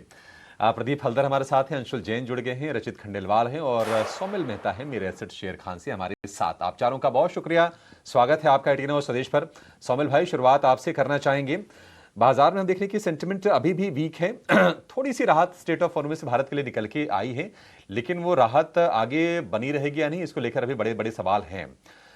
बॉन्ड यील्ड ऊपर हैं। अगर हम इंडिया विक्स को देखेंगे तो इंडिया विक्स काफ़ी एलिवेटेड है, एफआईआई की बिकवाली लगातार चल रही है, और ग्लोबल मार्केट से जो संकेत हैं वो भी हम देख रहे हैं कि मिले जुले आज के लिए नजर आ रहे हैं। इंडेक्स को लेकर सौमिल भाई, आपका व्यू क्या होगा, क्योंकि 23,000 के मुहाने पर बाजार खड़ा है और ओवरसोल्ड टेरिटरी में तो है, लेकिन क्या यहां से बाउंस आएगा? बाउंस के लिए प्ले करें या फिर ऊपर जाए तो सेल ऑन राइज ही करना चाहिए? Good morning to everyone. Overall देखिए, ट्रेंड डाउन है, शार्प सेल ऑफ्स है। There are a lot of sectors जो अभी नेगेटिव साइड पर ट्रेड कर रहे हैं। कॉशियस साइन ये है कि जो स्ट्रॉन्ग सेक्टर्स थे जैसे मेटल्स, पीएसयू बैंकिंग, फार्मा, ये सारे स्टॉक्स भी अब लो टॉप लो बॉटम फॉर्मेशंस बना रहे हैं, अपने शॉर्ट टर्म एवरेजेस के नीचे चल रहे हैं। इनफैक्ट इवन ऑटोज जो बहुत स्ट्रॉन्ग थे, वो स्टॉक्स भी शार्प सेल ऑफ्स में देखे गए हैं। हीरो मोटोकॉर्प आप देख लीजिए या बजाज ऑटो देख लीजिए, इन सब स्टॉक्स में बहुत शार्प सेल ऑफ देखने मिले हैं, जो एक साइन है, नेगेटिव साइन है ऑफकोर्स, लेकिन एक कॉशियस साइन भी है कि यहाँ से मार्केट अब एक नेगेटिव ग्रिप में है, और यहाँ से अगर बाउंस आता भी है तो मुझे लगता है कि वहां पे एक सेलिंग अपॉर्चुनिटी बनती है। नीचे में 23,000 के आसपास एक सपोर्ट डेफिनेटली है, लेकिन मेरे टारगेट्स नीचे में 22,700 के आसपास के हैं, जो एक स्विंग लो भी है, जहां पर मुझे लगता है कि 22,700 तक मार्केट जा सकता है। सो ये निफ्टी का ओवरऑल ट्रेंड है in the short term, in the medium term both. जो रेजिस्टेंस बनता है वो अराउंड 23,400 एंड 23,550 के आसपास। तो ये दो लेवल्स हमें ध्यान में रखने हैं। अगर यहाँ पे आता है तो एक सेलिंग अपॉर्चुनिटी डेफिनेटली बनती है, लेकिन अगर आप सेक्टर स्टॉक्स देखें तो जहां पर भी स्टॉक्स एवरेजेस के नीचे हैं या रेजिस्टेंस लेके फिर से डाउन ट्रेंड शुरुआत की है, वहां पे एक सेलिंग अपॉर्चुनिटी बनती है। तो शॉर्ट साइड पे ज्यादा फोकस है मेरा, on the weaker side, weaker sectors, weaker stocks पे। बैंक निफ्टी में भी वेरी सिमिलर, जो प्रीवियस स्विंग हाइज हैं वो स्विंग लोज हैं वो नीचे टूटे हैं। तो मेरे टारगेट्स नीचे में 53,500 का पहला टारगेट होगा, जो एक क्रूशियल सपोर्ट भी है। अगर वो नीचे में टूटता है तो फिर 52,600 तक बैंक निफ्टी जा सकता है। इसमें भी सिमिलर स्ट्रैटेजी रखें। ऊपर में अगर बाउंस आता भी है तो एक सेलिंग अपॉर्चुनिटी ही बनती है, और ऊपर में मुझे लगता है कि 54,200 एंड 54,700 ये दो बहुत ही स्ट्रॉन्ग रेजिस्टेंस रहेंगे। और मुझे नहीं लगता है in the very short term ये रेजिस्टेंस ऊपर में टूटते हैं तो, लेकिन ट्रेंड डाउन है, सेल ऑन राइज की स्ट्रैटेजी रखनी है। ठीक है, सेल ऑन राइज की ही स्ट्रेटजी होगी निफ्टी निफ्टी बैंक दोनों के लिए, और वीकर स्टॉक्स में भी ऊपरी स्तरों पर शॉर्ट की ही आपको अपॉर्चुनिटी खोजनी चाहिए। निफ्टी के लिए जो नीचे का जो सपोर्ट लेवल होगा, देखते हैं कि 22,700 क्या निफ्टी बचता है, क्योंकि हम देखिए शुक्रवार को चर्चा कर भी रहे थे कि शुक्रवार क्या उसके पहले भी कि नीचे की पुट्स में पोजिशनिंग काफ़ी तगड़ी हो रही है, वहाँ पर हम राइटिंग अच्छी खासी देख रहे हैं। और अब 22,700 के दायरे ऐसा लगता है अंशु जी को खुलते हुए नजर आएंगे। निफ्टी बैंक 54,700 एक टफ रेजिस्टेंस है, और लगता है कि वो रेजिस्टेंस रह जाएगा। कुछ नए रेजिस्टेंस बाजार के लिए इमर्ज होकर आ जाएंगे, जैसा माहौल है। गिफ्ट निफ्टी 50 अंकों पर है, कितना सम्मान होता है इसका आज के सत्र में देखना होगा। लेकिन स्टॉक स्पेसिफिक अपॉर्चुनिटी की बातचीत कर लेते हैं। इंडेक्स में अगर मान लीजिए थोड़ा ट्रिकी है मामला, अगर पैसे, क्योंकि देखिए शॉर्ट साइड को लेकर ना कंफर्ट लोगों का कम होता है, हम तो बायर ही होते हैं लास्ट भी अगर देखा जाए तो आज स्टॉक्स में क्या खरीदना है उसकी शुरुआत कर लेते हैं। और रचित भाई, शुरुआत आपसे करना चाहेंगे, बताइए आपने कौन से शेयर चुने हैं आज के लिए। अभिषेक सर आपको गुड मॉर्निंग, सृष्टि मैम को गुड मॉर्निंग, विकास भाई को गुड मॉर्निंग, और मेरे फेलो पैनलिस्ट को भी good morning. Before I start, जितने भी स्टॉक्स हम आपके चैनल पे डिस्कस करेंगे उसमें मेरी पर्सनल पोजीशन, मेरी फैमिली पोजीशन, क्लाइंट पोजीशन हो सकती है। इन्वेस्टमेंट इन इक्विटी मार्केट है subject to market risk. Please consult your financial advisor before making any investment और taking any trade in any script that we are discussing on your channel. Sir एक चीज मैं जरूर बोलना चाहूंगा, और इस पे क्योंकि हम बहुत ज्यादा देख रहे हैं, बहुत ज्यादा पढ़ रहे हैं चीजों के बारे में, एक डेवलपमेंट ओवर द वीकेंड बिल्कुल भी सेंस ऑफ कंफर्ट नहीं दे रहा है। If we look at World War One, if we look at World War Two, जब कहीं ना कहीं एक मिड पॉइंट के पहले सिचुएशन पहुंच रही थी, the country started off searching for allies. और यूएस की तरफ से अभी जो स्टेटमेंट आया है और जिस तरीके से सारी कंट्रीज ने अभी रिएक्ट किया है, एक एलाई फॉर्मेशन, एक टीम फॉर्मेशन की बातें कहीं ना कहीं देखने को मिल रही हैं, which is not a good sign. और मैं समझता हूँ इस वीक में ही ईरान की तरफ से भी आपको यही सब चीजें होती हुई दिखेंगी। अब गुट बनने की बात हो रही है, मतलब nobody is planning to rest. तो इसके साथ साथ एक चीज ऐड कर देते हैं, 23,300 लेवल्स के ऊपर ही आप अपनी कोई शॉर्ट पोजीशन काटिएगा, लॉन्ग तो जाने का मतलब ही नहीं बनता है। और जहां तक बात आ रही है टारगेट्स की इस वीक के लिए, वो कहीं ना कहीं निकल के आ रही है निफ्टी के लिए 22,500। कुछ भी ऐसा नहीं है जिस कारण से ये रुकता हुआ दिखे। सेल ऑन राइज मार्केट है। बैंक निफ्टी के लिए हमने फ्राइडे भी बोला था, बैंक निफ्टी के लिए हम अभी भी बोलेंगे, यहां से कोई साइंस ऑफ रिवर्सल नहीं दिख रहे हैं जब तक अब ये बैंक निफ्टी, और सर ये 6 साल का इसने चार्ट स्ट्रक्चर अपना खराब किया है फ्राइडे के सेशन में, जब तक बैंक निफ्टी अब 54,600 लेवल्स के ऊपर नहीं मेंटेन करने जाएगी तब तक इट इज क्लियर के sell on every possible rise and there is no support before 50,800 levels. ये हो गई सर इंडेक्स की बात। अब कॉल्स की बात कर लेते हैं, सिर्फ टेक्निकल बेसिस पे, और जो बिल्डअप हमने देखा है ओवर फ्राइडे उस पे कॉल्स है, there is no other reason. तो प्लीज स्टॉप लॉस के साथ ट्रेड करिएगा। मुथूट फाइनेंस में एक लॉन्ग बिल्डअप देखा है, तो 3333 लेवल्स पे एक बार पोजीशन बना सकते हैं। 3216 स्टॉप लॉस बहुत इंपॉर्टेंट है, 3216 स्टॉप लॉस, 3440 का टारगेट। भारत फोर्ज में एक अच्छा शॉर्ट बिल्डअप देखा है, और जिस तरीके से स्ट्रक्चर चार्टिकल पैटर्न्स पे खराब हुआ है, फर्दर डाउनसाइड आपको देखने को मिल सकता है। 1675 लेवल्स पे चल रहा है, 1740 का स्टॉप लॉस होगा, टारगेट होगा 1610 का, 1610 के टारगेट के लिए और 1740 के स्टॉप लॉस के साथ आप इसमें शॉर्ट पोजीशन कंटिन्यू कर सकते हैं। तो चलिए, एक बाय और एक सेल फिलहाल रचित की तरफ से आती हुई, और अभी भी कॉशियस अप्रोच फिलहाल मार्केट पे, और उम्मीद कर रहे हैं कि और गिरावट देखने को मिल सकती है। पर अंशुल जी, गुड मॉर्निंग। अब आपसे समझेंगे आपके स्टॉक स्पेसिफिक आइडियाज कौन से हैं। Good morning Srishti ji.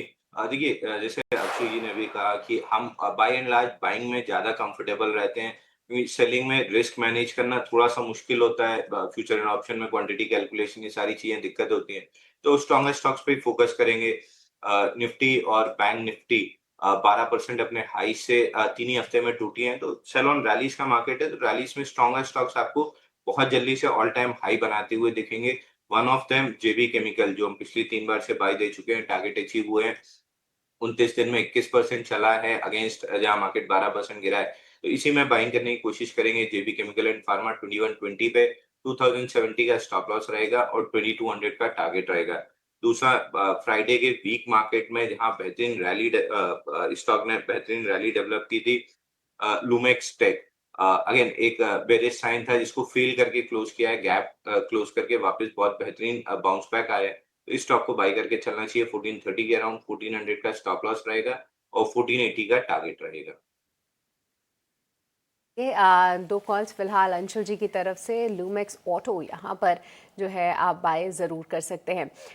But Pradeep ji, good morning. आपसे समझेंगे आपके stock specific ideas. Hi, very good morning ma'am, आपको, अभिषेक जी को एंड विकास जी को एंड सारे मेरे पैनलिस्ट को। बिफोर द स्टार्टिंग डिस्क्लेमर रहेगा, आप जितने भी स्टॉक्स या इंडेक्स को लेके मैं बात करता हूँ, कोई भी स्टॉक्स या इंडेक्स पे हमारा कुछ भी पोजीशन नहीं होता है। ऐसा है, कुछ कॉल हम क्लाइंट को भी देते हो सकते हैं, कुछ कॉल क्लाइंट के पास हो, हमारे पास नहीं है। तो एक बार इन्वेस्ट करने से पहले अपना पर्सनल फाइनेंशियल एडवाइजर से जरूर सलाह लीजिए, उसके बाद ही इन्वेस्टमेंट कीजिए। देखिए, मैं एक बाई और एक सेल कॉल लेके आज आया हूँ। पहला जो बाई कॉल रहेगा वो है एल&टी टेक्नोलॉजी। सो बेसिकली 3430 के आसपास का क्लोजिंग आया था। मंथली लेवल पे सपोर्ट है 3050, 3000 का जो जोन था वो उसमें ब्रेकडाउन नहीं आया, वहां से ही एक पुल बैक देखने को मिल रहा है और कहीं ना कहीं 3300 के ऊपर सस्टेन भी हो रहा है। जिस तरीके से लास्ट ट्रेडिंग सेशन पे भी मूव आया था, मुझे लगता है कि कहीं ना कहीं एल&टी टेक्नोलॉजी में यहाँ से और भी ज्यादा हायर टाइम फ्रेम में आना बाकी है। और एक बार मैं वेट करना पसंद करूंगा 3520, अगर इसके ऊपर सस्टेन होता है तो मेरा पहला टारगेट रहेगा 3605 एंड सेकंड टारगेट रहेगा 3820। एक स्टॉप लॉस 3373 में मेंटेन करना है बाइंग एक्टिव होने के बाद, और व्यू मोटा मोटा पोजिशनल लेके चलना है। बहुत ही अच्छा काउंटर लग रहा है। मार्केट अगर थोड़ा सा भी 1 से 2 दिन में यहाँ से थोड़ा बहुत ऊपर आता है तो पहला ये काउंटर होगा जो हमें भागता हुआ नजर आएंगे। सेकेंड जो शॉर्ट का कॉल रहेगा वो है पतंजलि फूड्स। पतंजलि फूड्स का चार्ट बहुत ही खराब हो चुका है recently, weekly daily monthly chart भी खराब हो चुका है। इनफैक्ट जो नियर टाइम सपोर्ट था ऑलमोस्ट 500 का, जो वहां से भी ब्रेकडाउन आ गया है। 450 से पहले कुछ भी सपोर्ट नहीं दिखाई दे रहा है। यहाँ पे आपका टारगेट होगा 471, सेकंड टारगेट होना चाहिए 464 एंड एक स्टॉप लॉस आपको 504 के आसपास मेंटेन करना है।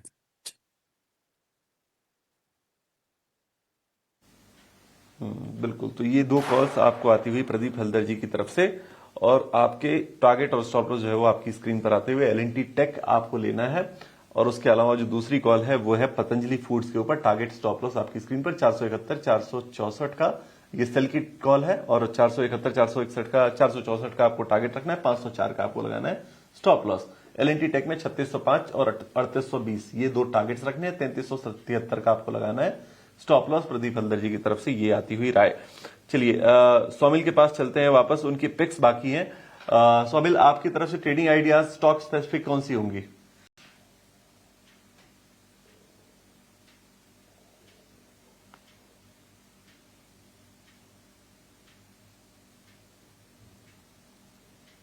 सौमिल, आपकी आवाज आ नहीं पा रही है, आपको अनम्यूट करना होगा।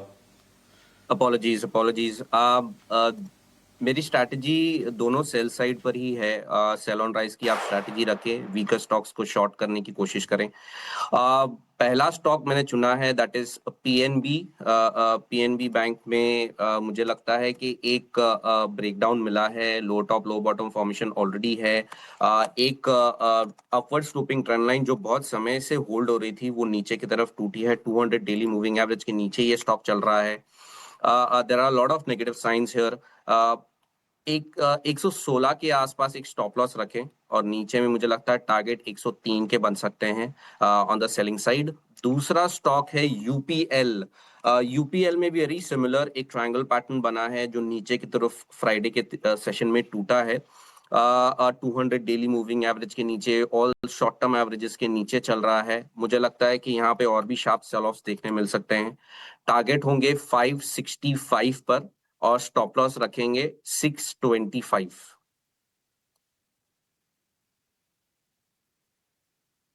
बिल्कुल। तो ये दो स्टॉक्स आपको आती हुई सोमिल की तरफ से इन दोनों स्ट्रेटजीज पर, दोनों सेल की कॉल्स हैं, इन दोनों स्ट्रेटजीज पर ध्यान रखें। टारगेट स्टॉप लॉस आपकी स्क्रीन पर लिखकर आ जाएंगे, आप उन्हें नोट डाउन कर सकते हैं और अपने ट्रेड को एग्जीक्यूट कर सकते हैं। चलिए अब एक और मेहमान हमारे साथ शामिल हो गए हैं। हमारे साथ शामिल हो गए हैं गौरांग शाह जियोजित इन्वेस्टमेंट से। गौरांग सर, गुड मॉर्निंग, बहुत स्वागत है आपका 18 आवर्स स्वदेश पर। और पहली जो सलाह है आपसे मुझे चाहिए वो ओएमसीज पर चाहिए, क्योंकि स्टेट ऑफ हॉर्मुज में अब थोड़ी सी जो खबर आ रही है वो ये आ रही है कि यूएस और इजराइल को छोड़कर बाकी देशों के शिप्स को वो अलाउ करना शुरू कर रहे हैं। हालांकि ये क्लैरिटी अभी नहीं है कि ये कितना ज्यादा जो है वो फ्री फ्लो हो पाएगा वहां से, लेकिन ओएमसीज को लेकर राय इसलिए भी चाहिए क्योंकि आज एक डाउनग्रेड जो है वो एचएसबीसी की तरफ से भी आया है और तमाम जो ओएमसीज हैं, आईओसी, एचपीसीएल, बीपीसीएल, तीनों पे उन्होंने टारगेट्स कट किए हैं, डाउनग्रेड किया है। आपकी क्या राय है ओएमसीज पर, क्योंकि क्रूड महंगा है तो उनके ऊपर निश्चित तौर पर उनके मार्जिन पर असर है। आप क्या राय रखते हैं?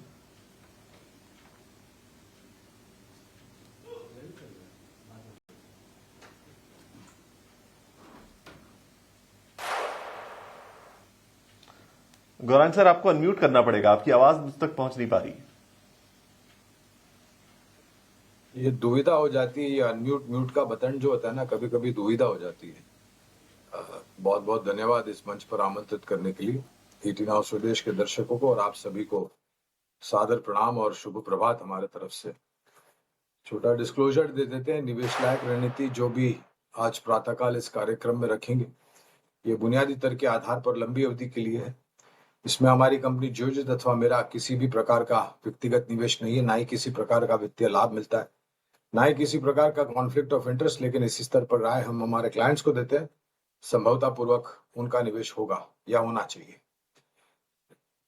मेरे ख्याल से कभी कभी ना ये जो विदेशी संस्थागत जो भी इंस्टीट्यूट है या ब्रोकरेज है, मुझे ऐसा लगता है कि इनकी सुबह थोड़ी देर से होती है। $100, $105 के पास पहुंच जाने के बाद ये लोग रिपोर्ट निकालते हैं और अपनी बुद्धिमत्ता का प्रदर्शन करते हैं। देखिए, जब भी कच्चा तेल ऊपर जाता है तो स्वाभाविक है ऑयल मार्केटिंग कंपनीज को, लोगों को ऐसा लगता है और काफी सारे लोगों को लगता है कि हर्जाना भरना पड़ता है।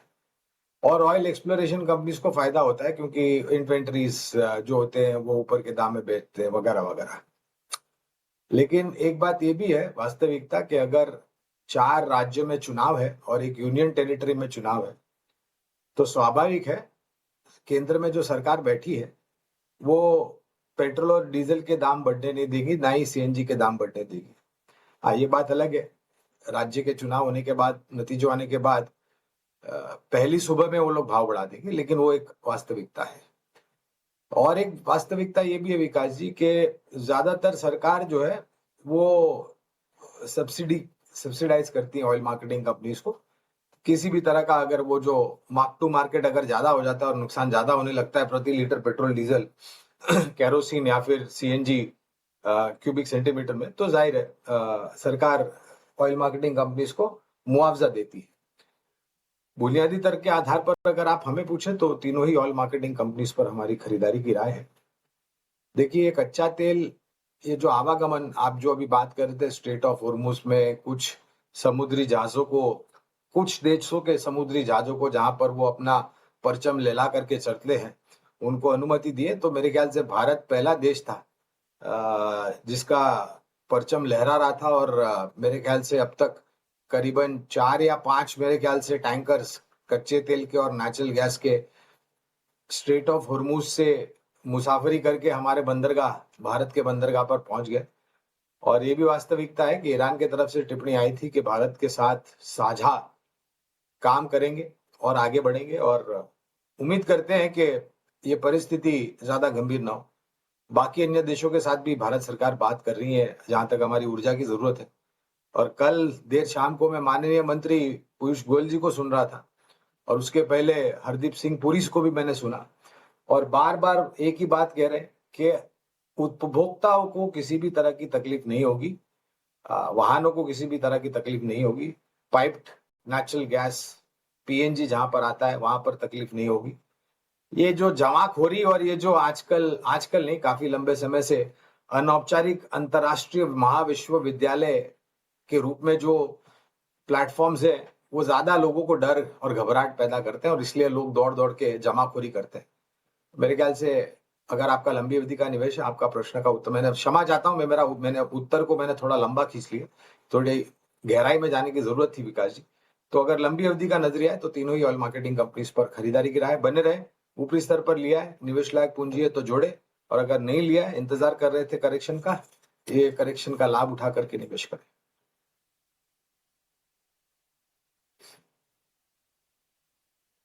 कोई बात नहीं, ये समझाना इसलिए भी जरूरी था क्योंकि जो कंफ्यूजन और जो डर है ना वो तभी दूर होगा जब आप डिग डीप करेंगे, आप गहराई से चीजों को समझाएंगे। तो बहुत शुक्रिया इस एनालिसिस के लिए। चलिए अब कुछ खबरों वाले शेयरों की तरफ रुख करते हैं। मिताली जैन हमारी सहयोगी रोज की तरह हमारे साथ जुड़ गई है खबरों वाले उन शेयरों को इकट्ठा करके जो इस पूरे वीकेंड के दौरान और शुक्रवार को बाजार बंद होने के बाद आई। मिताली, कौन सी खबरें आपके लिस्ट पे? निश्चित तौर पे काफी लंबी लिस्ट होगी आज तो। जी गुड मॉर्निंग। सबसे पहले सालासा टेक्नो इंजीनियरिंग को रखेगा आज अपने रडार पे। नेगेटिव न्यूज़ कंपनी के यहाँ से आते हुए कंपनी के जो ऑपरेशंस है वो इम्पैक्ट होते हुए नज़र आ रहे हैं क्योंकि एलपीजी का जो सप्लाई कॉन्स्ट्रेंट चल रहा है मिडिल ईस्ट के कॉन्फ्लिक्ट्स के कारण। तो उनका कहना है कि यहाँ पे प्रोडक्शन, डिलीवरीज और ईपीसी एक्टिविटीज़ में इम्पैक्ट आता हुआ नज़र आ रहा है। साथ ही जो गल्फ रीजन्स को वो एक्सपोर्ट करते हैं उस एक्टिविटीज़ में भी इम्पैक्ट आता हुआ नज़र आ रहा है। इसके अलावा इंटर ग्लोब एविएशन भी रहना चाहिए आपके फोकस में। पॉजिटिव न्यूज़ यहाँ पे आती हुई कंपनी ने फ्यूल चार्जेस इंट्रोड्यूस कर दिए हैं। 14 मार्च 2026 से लागू होने वाले हैं क्योंकि एटीएफ के प्राइसेस जो है वहाँ पे हमें सर्च देखने को मिल रहा है जिसके तहत कंपनी ने 425 रुपया डोमेस्टिक और सब कॉन्टिनेंट रूट्स में ऐड किया है। साथ ही 2300 रुपये करीबन यूरोप रूट्स में कंपनी ने ऐड किए हैं। इसके अलावा सीमैक पे भी रखेगा आज नज़र। कंसोर्टियम जो है इनका सुप्रीम हाइड्रो के साथ, उन्होंने वहाँ पे एक ऑर्डर मिला है उन्हें ओएनजीसी से करीबन 410 करोड़ रुपए का। और ये जो ऑर्डर मिला है, ये जो प्रोजेक्ट है, ये ऑपरेशन और मेंटेनेंस सर्विसेज के लिए मिला है उन्हें। एमएसपी समुद्रा सेवक के लिए करीबन 738 दिन के लिए ये प्रोजेक्ट सामने आया है। जियो फाइनेंशियल सर्विसेज के लिए भी एक पॉजिटिव ट्रिगर। IRDAI ने कंपनी को सर्टिफिकेट ऑफ रजिस्ट्रेशन ग्रांट कर दिया है। अलायंस जियो री इंश्योरेंस का बिजनेस जो है वो करते हुए नजर आएंगे। 12 मार्च 2026 को ये लाइसेंस उन्हें मिला है। ब्रिगेड एंटरप्राइजेस की बात करें तो पॉजिटिव ट्रिगर यहाँ भी। बज़वर्क्स ने करीबन 550 सीट्स का ऑफिस स्पेस जो है वो माई कंप्लायंस ऑफिस को दिया है लीज पर। Mind space business park Hyderabad में जो टोटल लीज स्पेस है सिटी में, हैदराबाद सिटी में, वो बढ़कर अब 1.1 लाख स्क्वायर फीट पे हो गया है।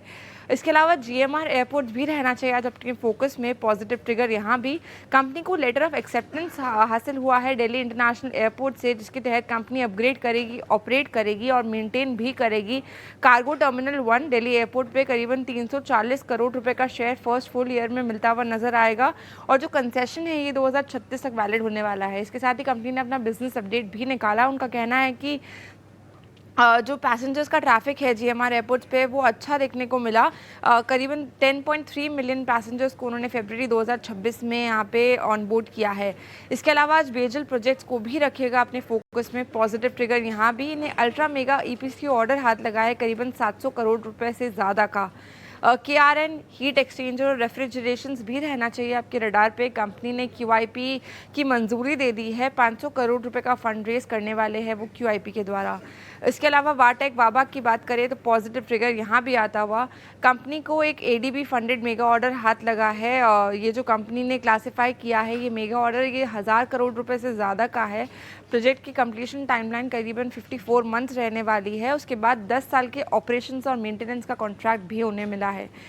ब्रेन बी सॉल्यूशंस की बात करें तो कंपनी ने अपना जो प्रोडक्ट है वो स्केल कर दिया है, क्विक अपने वो सेगमेंट में लेकर आ चुके हैं बेंगलुरु, पुणे और हैदराबाद में। और कंपनी का कहना है कि वो इस सेगमेंट के द्वारा करीबन 60,000 करोड़ से 60,000 ऑर्डर से ज़्यादा सिक्योर करने वाले हैं, डिलीवर करने वाले हैं क्विक नेटवर्क के थ्रू मार्च 2026 में ही। इसके अलावा आज फिनो पेमेंट्स भी रहना चाहिए आपके रडार पे। पॉजिटिव ट्रिगर यहाँ भी कंपनी ने अपना जो बिजनेस अपडेट जारी किया है उसमें उन्होंने बताया कि उन्होंने highest ever total deposit balance हासिल कर दिया है 2900 करोड़ रुपए का। और जो डिपॉजिट बैलेंस है ये करीबन 2 हफ्ते में ही 9% से बढ़ता हुआ नजर आया। 1.5 लाख नए बैंकिंग अकाउंट्स भी उन्होंने जोड़े हैं इसी पीरियड में। दिलीप बिल्डकॉन को भी रखेगा रडार पे। कंपनी ने करीबन 160 करोड़ रुपए के नए ऑर्डर्स हासिल किए हैं। तो ये कुछ तमाम खबरों वाले शेयर जिनको आज रखना चाहिए आपके फोकस में। ठीक है मिताली, बहुत शुक्रिया सारी की सारी खबरें बताने के लिए। चलिए फटाफट इन पर व्यू भी लेते हैं अपने एक्सपर्ट से। अंशुल जी, वाटिक वाबाग पर जरा राय दीजिए, क्योंकि रिसेंटली कंपनी ये फोकस में रही है और हमने देखा था कि शुक्रवार को तो शेयर गिरा, लेकिन उसके पहले 3 सत्र चला था। अब इनको चेन्नई वाटर ग्रिड प्रोजेक्ट का मेगा ऑर्डर मिला है। 1000 करोड़ रुपए से ज्यादा का ईडीबी फंडेड प्रोजेक्ट के लिए ऑर्डर मिला है, यानी कि एशियन डेवलपमेंट बैंक से। और छोटी कंपनी है, लेकिन अगर हम लंबे टाइम फ्रेम में देखेंगे तो मल्टी बैगर साबित हुई है। साल 1.5 साल में पैसे बने नहीं हैं, ऊपरी स्तर से प्रॉफिट टेकिंग आई है। राय आपकी, क्योंकि आज हो सकता है कि शेयर ये चले, क्या इसको बाय करना चाहिए? सर आपने एग्जैक्टली सही कहा, मल्टी बैगर रहा है। पिछले 29 महीने में 800% रिटर्न दिया है, इसलिए पिछले कुछ महीने से साइडवेज है, कंसोलिडेट कर रहा है और कंसोलिडेशन अभी खत्म नहीं हुई है। कंसोलिडेशन इसकी खत्म होगी 1346 के ऊपर। पिछले 18 महीने से कंसोलिडेट कर रहा है, 1346 निकलता है तो वापस से अप ट्रेंड रिज्यूम होगा। उसके बाद आपको टारगेट मिलेंगे 1730 रुपए के आसपास। एक स्कैल्पिंग बाई करनी है तो ऊपर में 1260 1290 की जोन तक कर सकते हैं, बट ओवरऑल फिलहाल के लिए एक छोटी रेंज बनी हुई है 1346 और 1181। रेंज के लोअर एंड से चला है तो प्रोबेबली रेंज के अपर एंड तक आएगा। 1290 पहला रखिए, 1346 दूसरा टारगेट रखिए। 46 से दूसरा लक्ष्य है, 1290 पहला टारगेट होगा वाटिक वबा के लिए।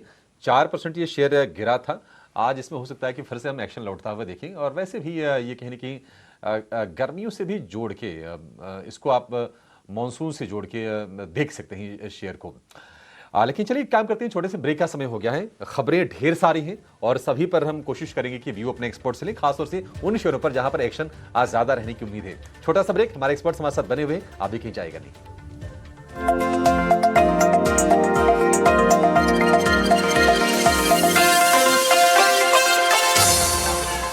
आज गिफ्ट निफ्टी आपको दिखा रहा है हल्के पॉजिटिव के संकेत, और साथ ही ऐसे में आपकी क्या होनी चाहिए रणनीति, यही हम समझने की कोशिश कर रहे हैं। हमारे तमाम एक्सपर्ट्स हमारे साथ मौजूद हैं। ब्रेक से पहले हमने समझा कि कौन से रहेंगे वो खबरों वाले काउंटर्स, उन पर रहेगा फोकस, और साथ ही साथ ब्रोकरेज की रिपोर्ट्स कहां पर आई हैं इन पर भी हमारा लगातार फोकस है। बट एक और काउंटर रहेगा फोकस में, और वो है इंटरग्लोब एविएशन, क्योंकि यहाँ पर जो खबर आई है वो है फ्यूल सरचार्ज लगने की। अब आप देखिए, चाहे डोमेस्टिक ट्रैवल कर रहे हो या फिर अंतर्राष्ट्रीय ट्रैवल, आपको ज़्यादा कीमत चुकानी पड़ेगी। डोमेस्टिक ट्रैवल में लगभग 425 रुपये जो है आपके टिकट के दाम पर जुड़ते हुए नजर आएंगे। 14 मार्च से ही ये जो नए प्राइजेस हैं वो एप्लीकेबल हैं, या बढ़े हुए जो सरचार्ज है वो लगेगा। और साथ ही अंतर्राष्ट्रीय बाजारों में डिफरेंट जोग्राफीज के लिहाज से जो है आपको ज़्यादा कीमत चुकानी पड़ेगी। सबसे ज़्यादा जो सरचार्ज लगा है वो है यूरोप के मार्केट्स में, लगभग 2300 रुपये का। देखिए, एक पॉजिटिव न्यूज़ फ्लो तो ज़रूर है, बट हाल फिलहाल जिस तरीके से ऑपरेशनल डिस्ट्रप्शंस आई हैं, क्योंकि मिडिल ईस्ट में अभी भी फ्लाइट के डिस्ट्रप्शंस हैं, साथ ही साथ कच्चे तेल में अभी भी उबाल देखने को मिल रहा है। जेट फ्यूल ये पूरी वॉर सिचुएशन के बाद लगभग 2 गुना हो गया है। ऐसे में एक टेम्पररी या फिर एक थोड़ी सी राहत हम इसको ज़रूर देख सकते हैं। अंशुल जी, एक बार आपका व्यू लेना चाहेंगे इंटरग्लोब एविएशन पे, कैसे देख रहे हैं आप इसको चार्ट्स पे? देखिए, ओवरसोल्ड स्टॉक है और ऊपर में एक गैप छूटा हुआ है 43, 38, 42, 97 की जोन में। तो अगर मार्केट न्यूज पे पॉजिटिवली रिएक्ट करता है तो हम गैप फिल करने जा सकते हैं, बट ये गैप फिलिंग केवल सेल ऑन रैलीज का रहेगा, क्योंकि स्टॉक एक्सट्रीमली वीक है। करेक्शन अभी कंप्लीट नहीं हुआ है। करेक्शन पूरी तरीके से 3860 50 मंथ मूविंग एवरेज पहुंच के कंप्लीट होगा। तो सेल ऑन रैलीज के लिए जो रैली चाहिए वो प्रोबेबली इस न्यूज से बन सकती है, और वो रैली आपको मिलेगी 4297, 4338। इस जोन में वापस से सेल करना चाहिए अगर किसी भी तरह की रैलीज मिलती हैं तो। तो किसी भी तरीके की रैली मिलती है तो अभी भी जो है आपको देखना चाहिए कि काउंटर जो है वो फ़िलहाल वीक ही है। इसके अलावा जो एक और स्टॉक आज फोकस में रहेगा वो कहीं ना कहीं आप देख सकते हैं कि जितने भी ऑयल एंड गैस से रिलेटेड काउंटर्स हैं वो फोकस में रहेंगे। और आज सुबह जो है गेल पर एक ब्रोकरेज अपग्रेड आया है जहां पर एंटिक ने गेल की रेटिंग अपग्रेड कर दी है और साथ ही साथ अपने लक्ष्य भी बढ़ाए हैं। अब एंटिक जो है 172 के यहाँ पर टारगेट्स दे रहे हैं। ये काउंटर में हमने काफ़ी एक अच्छा एक्शन ऑलरेडी देखा है। बट सौमिल, एक बार आपका व्यू कैसे देख रहे हैं आप गेल चार्ट्स पे? गेल ऑलरेडी एक डाउन ट्रेंड में चल रहा है इस समय। जो प्रीवियस स्विंग लोज थे on the monthly and quarterly chart वो भी नीचे की तरफ टूटे हैं। तो ये डाउन ट्रेंड में ही है और मुझे लगता है कि इसे सेल ऑन राइज की स्ट्रैटेजी रखनी चाहिए। ऊपर में 155 के आसपास के रेजिस्टेंस है और उसके ऊपर 158। मुझे नहीं लगता कि in the very short term, in the near term में ये बहुत ज्यादा ऊपर जाएगा। सो इसे अवॉइड करके चलें। नीचे में मेरे टारगेट्स अराउंड 135 के आसपास के हैं फॉर गेल, जो मीडियम टर्म के टारगेट्स हैं। इस समय इसे अवॉइड करके चलें क्योंकि और भी नीचे के टारगेट्स मैं एक्सपेक्ट कर रहा हूँ।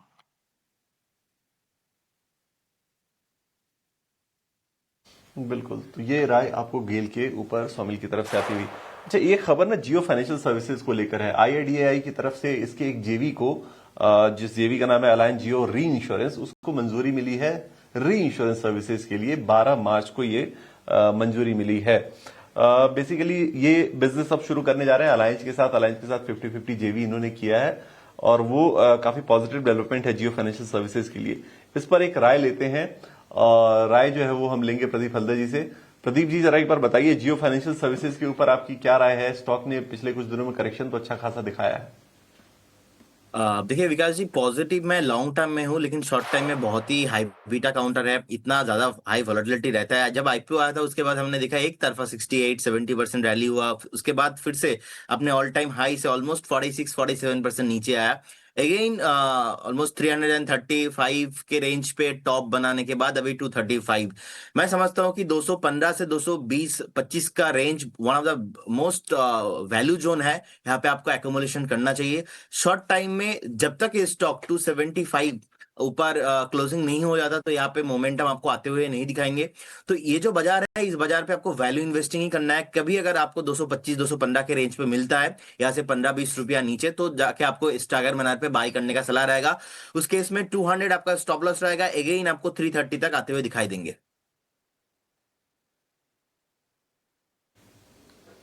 बिल्कुल। चलिए, तो ये रहा जियो फाइनेंशियल सर्विसेज के ऊपर आती हुई। चलिए एक और कंपनी के ऊपर फोकस करते हैं, वारी एनर्जीज के ऊपर। कंपनी ने अनाउंस किया है एक मैन्युफैक्चरिंग फैसिलिटी वो लगाने जा रहे हैं और ये काफी इंपॉर्टेंट मैन्युफैक्चरिंग फैसिलिटी, क्योंकि यहां से वो इनगोट और वेफर मैन्युफैक्चरिंग करने वाले हैं। 10 गीगावाट की कैपेसिटी वाला ये प्लांट लगाने वाले हैं। 6200 करोड़ 6200 करोड़ के इन्वेस्टमेंट के साथ ये वो प्लान कर रहे हैं फैक्ट्री लगाने के लिए नागपुर में, ये मैन्युफैक्चरिंग फैसिलिटी। इस पर राय लेंगे अंशुल जी से, वारी एनर्जीज के ऊपर उनका क्या टेक है। अंशुल जी, वारी एनर्जीज जरा एक बार चार्ट्स पे भी देख के बताइए। खबर तो पॉजिटिव आई है कंपनी को लेकर। सर देखिए, 19 हफ्ते में 37% करेक्ट होने के बाद अब वीकली चार्ट पे हायर लो बनाने की कोशिश कर रहा है। वीकली पे मेजर रेजिस्टेंस आएगा 10 वीक मूविंग एवरेज 2819। वहां तक तो आराम से बाउंस बैक में चला जाएगा, लेकिन उस लेवल को पार करना स्टॉक के लिए बहुत मुश्किल होगा।